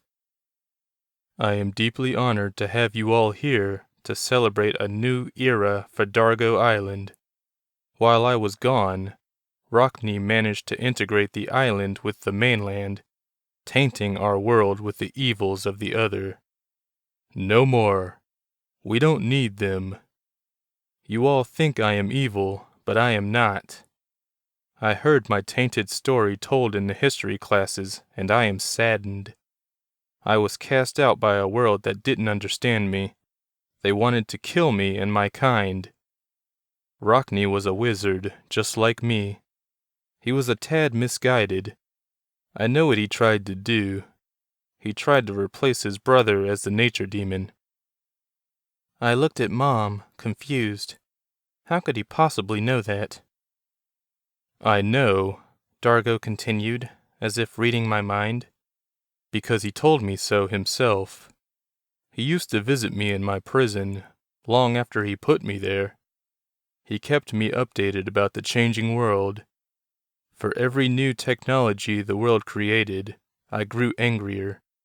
The world I hated with every fiber of my being was evolving while I rotted away in a cage on an island no one could see. I feared none of my fellow islanders, my people, cared what happened to me. But then, Emil came to my aid." Dargo looked at Andor, who sat next to Victor. Andor said and did nothing, only stared. "Andor's great-grandfather stole the key from Rockne and released me from my prison. Once I had control over him, I returned to my hidden lair to unleash my birds, just the way I planned to before Rockne dethroned me and put Anila's ancestor in my place." He glared at Anila with Josh's eyes. "Unfortunately," he said, looking at the rest of the hall, "an earthquake trapped me in my chamber by the well. Emil perished, and—" He seemed to consider what to say next. "And the rest is history, my friends." I looked at Mom again. "I was right," I said. "Congratulations, dear," she said sarcastically. "And now I have Andor to thank for rescuing me again." Dargo raised a goblet. "Your loyal family has ensured the continuation of Dargo Island." He held his goblet in front of him, waiting. "You won't drink with me?" he asked Andor. Mom and I stared at Andor as he slowly reached for his goblet.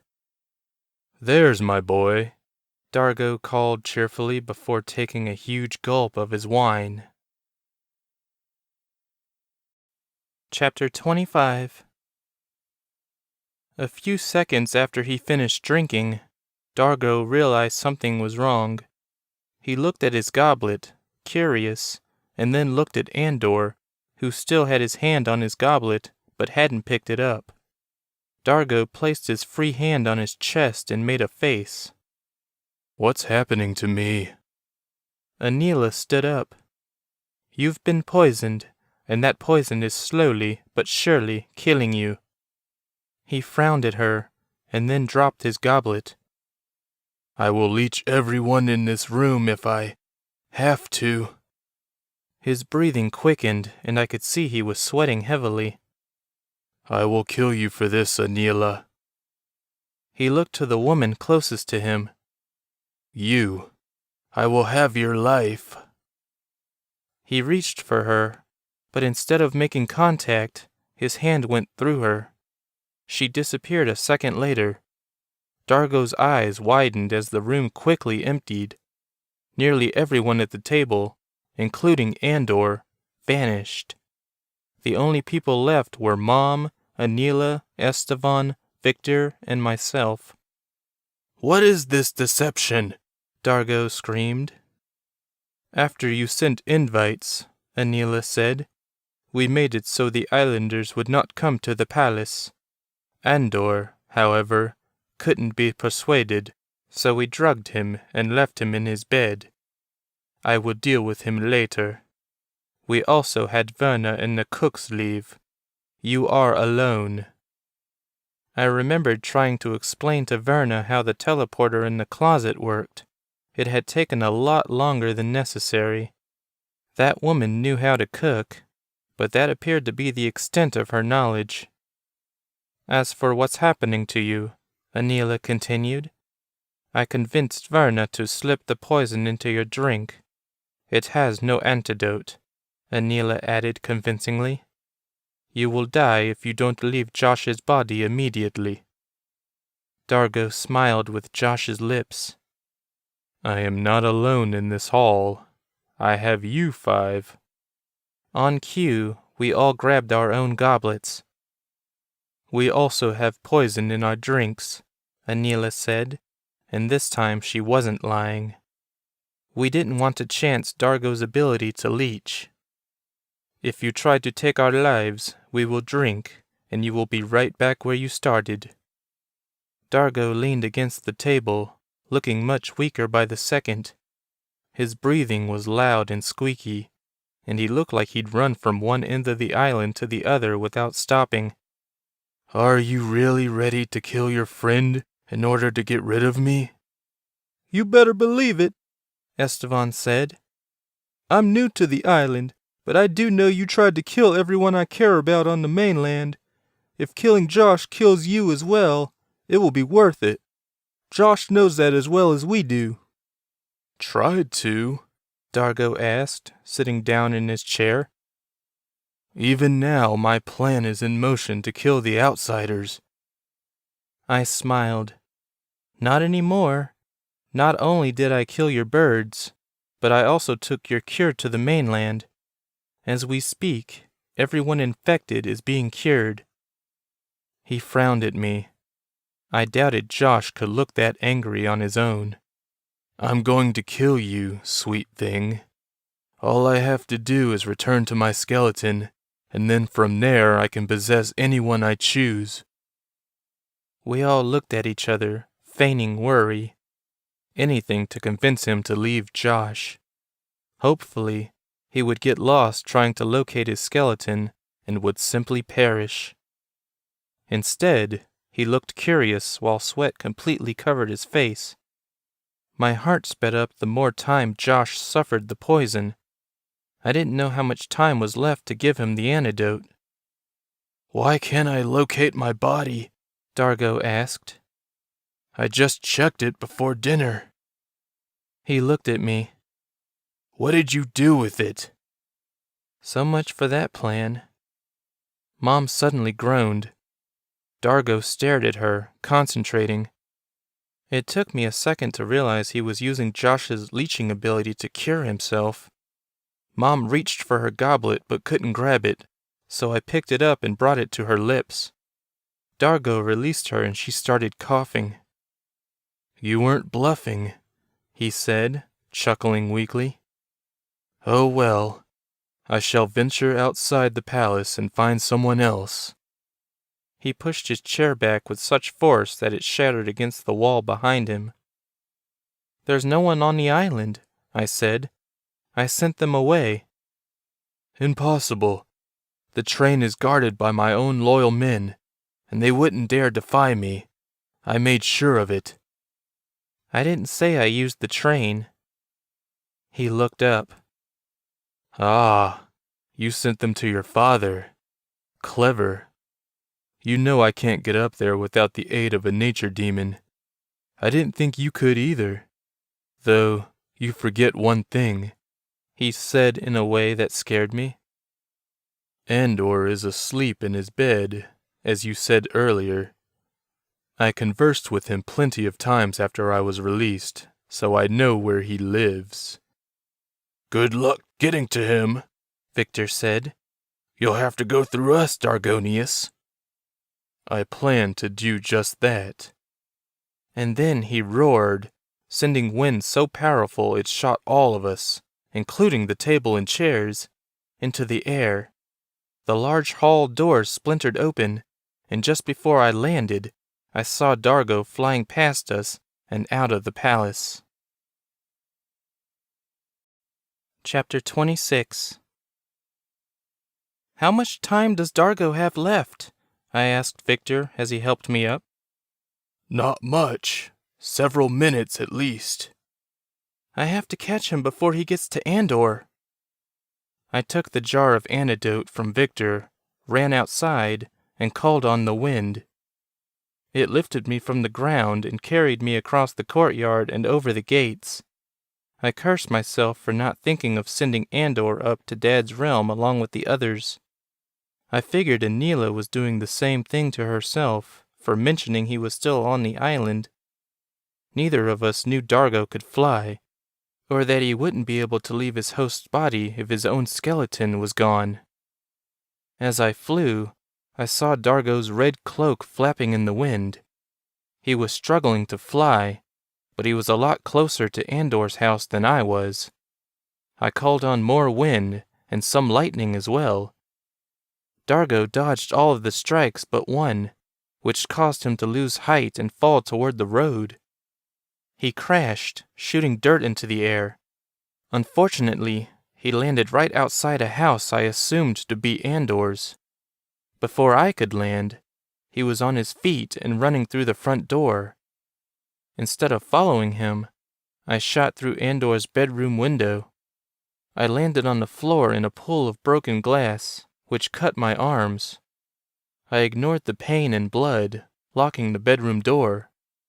Andor was on the bed, his eyes closed.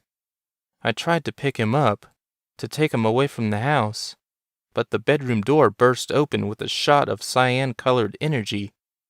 Dargo walked in a second later and shot me with that same energy. I hit the opposite wall and dropped to the floor, dazed. I saw him lean over Andor, who suddenly arched his back off the bed, gasping. Dargo was leeching the life out of him. Andor would die in his sleep. "Josh, don't let him do this." Dargo stopped and looked at me, surprised by my sudden plea. "Joshua has no power over me." He turned to go back to leeching. "He's stronger than you think," I said, distracting him again. "I know he's still in there. He vowed never to use his power again, for any reason. He won't let you do this." "And yet, I am doing it," he said without looking at me. He stared at Andor, who had dropped back to the bed. I was out of words and couldn't command my body to stand. I was still stunned from colliding with the wall. I thought it was weird that Dargo hadn't resumed leeching, though. He simply stared at his victim. Nothing was happening. It was as if Dargo had forgotten what he was doing. "What are you waiting for?" I asked. Dargo shook, and it took me a second to realize he was crying. He fell to the floor next to the bed. I managed to crawl toward him and saw Dargo scratching his face violently. "Stop it! Stop it! Get out of my head!" I couldn't tell if it was Dargo or Josh speaking, but I figured it was Josh. I waited, not knowing what to do. The antidote was near the window. I dropped it as soon as I crashed through. If I didn't act soon, Josh would die. Dargo suddenly looked at me and laughed, and there was no doubt this time it was him. "You think you've won, but you haven't." And then he just stopped talking. He stared at me without seeing. He was no longer breathing either. I grabbed the jar and went to him as fast as I could, but before I could pour the antidote into his mouth, Josh's body took a sudden loud breath. He grabbed the hand that held the jar. "Don't," he said. "Dargo's still here. If you cure me, he'll take over again. I can't hold him back for long." But you'll die. I could barely say the words. It's been a long time coming, Astrid. Without Dargo's skeleton, he doesn't have anything tying him to this world. If I die, he'll be gone forever.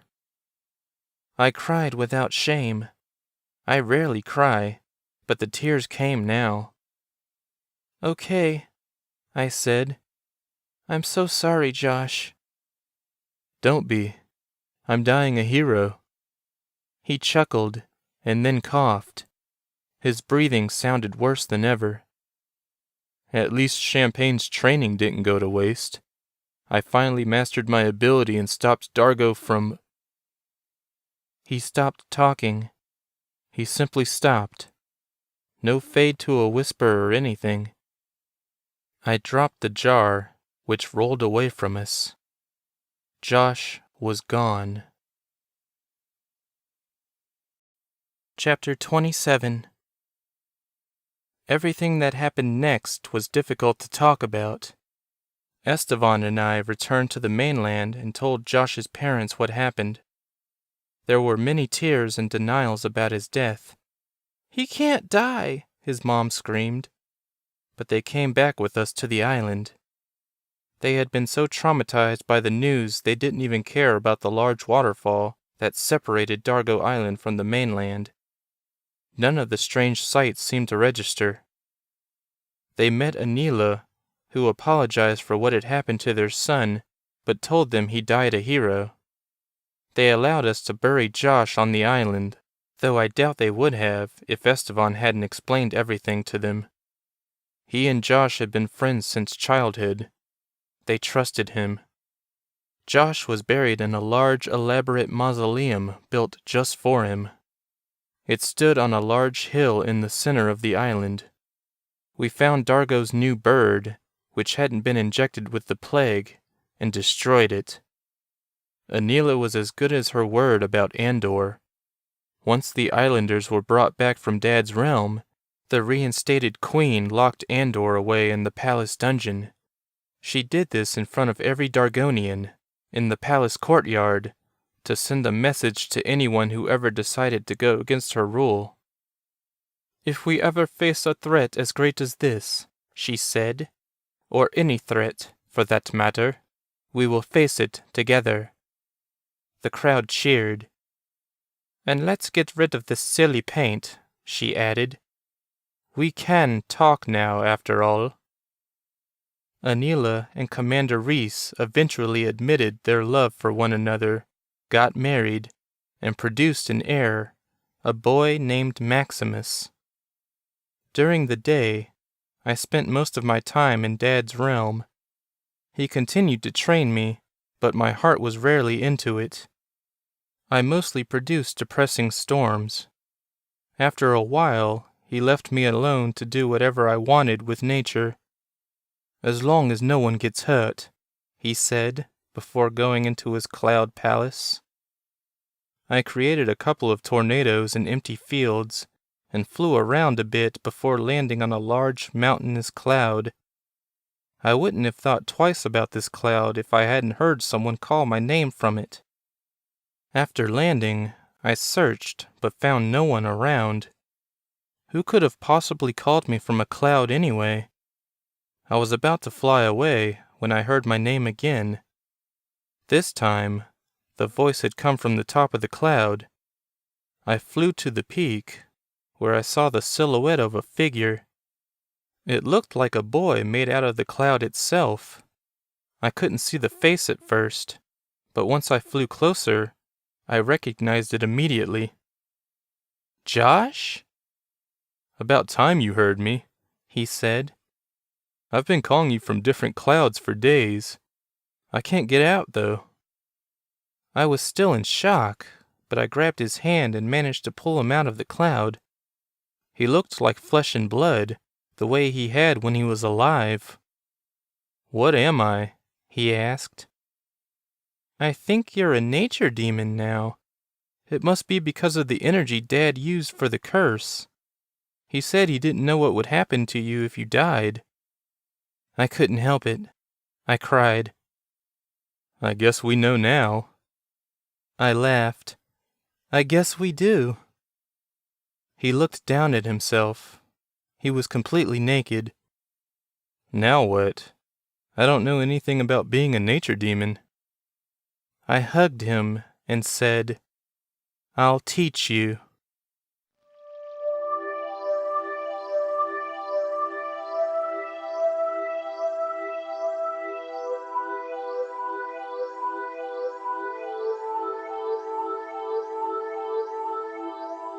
This has been Dargo's Dark Dream, the second tale, written and read by Jerry Hart.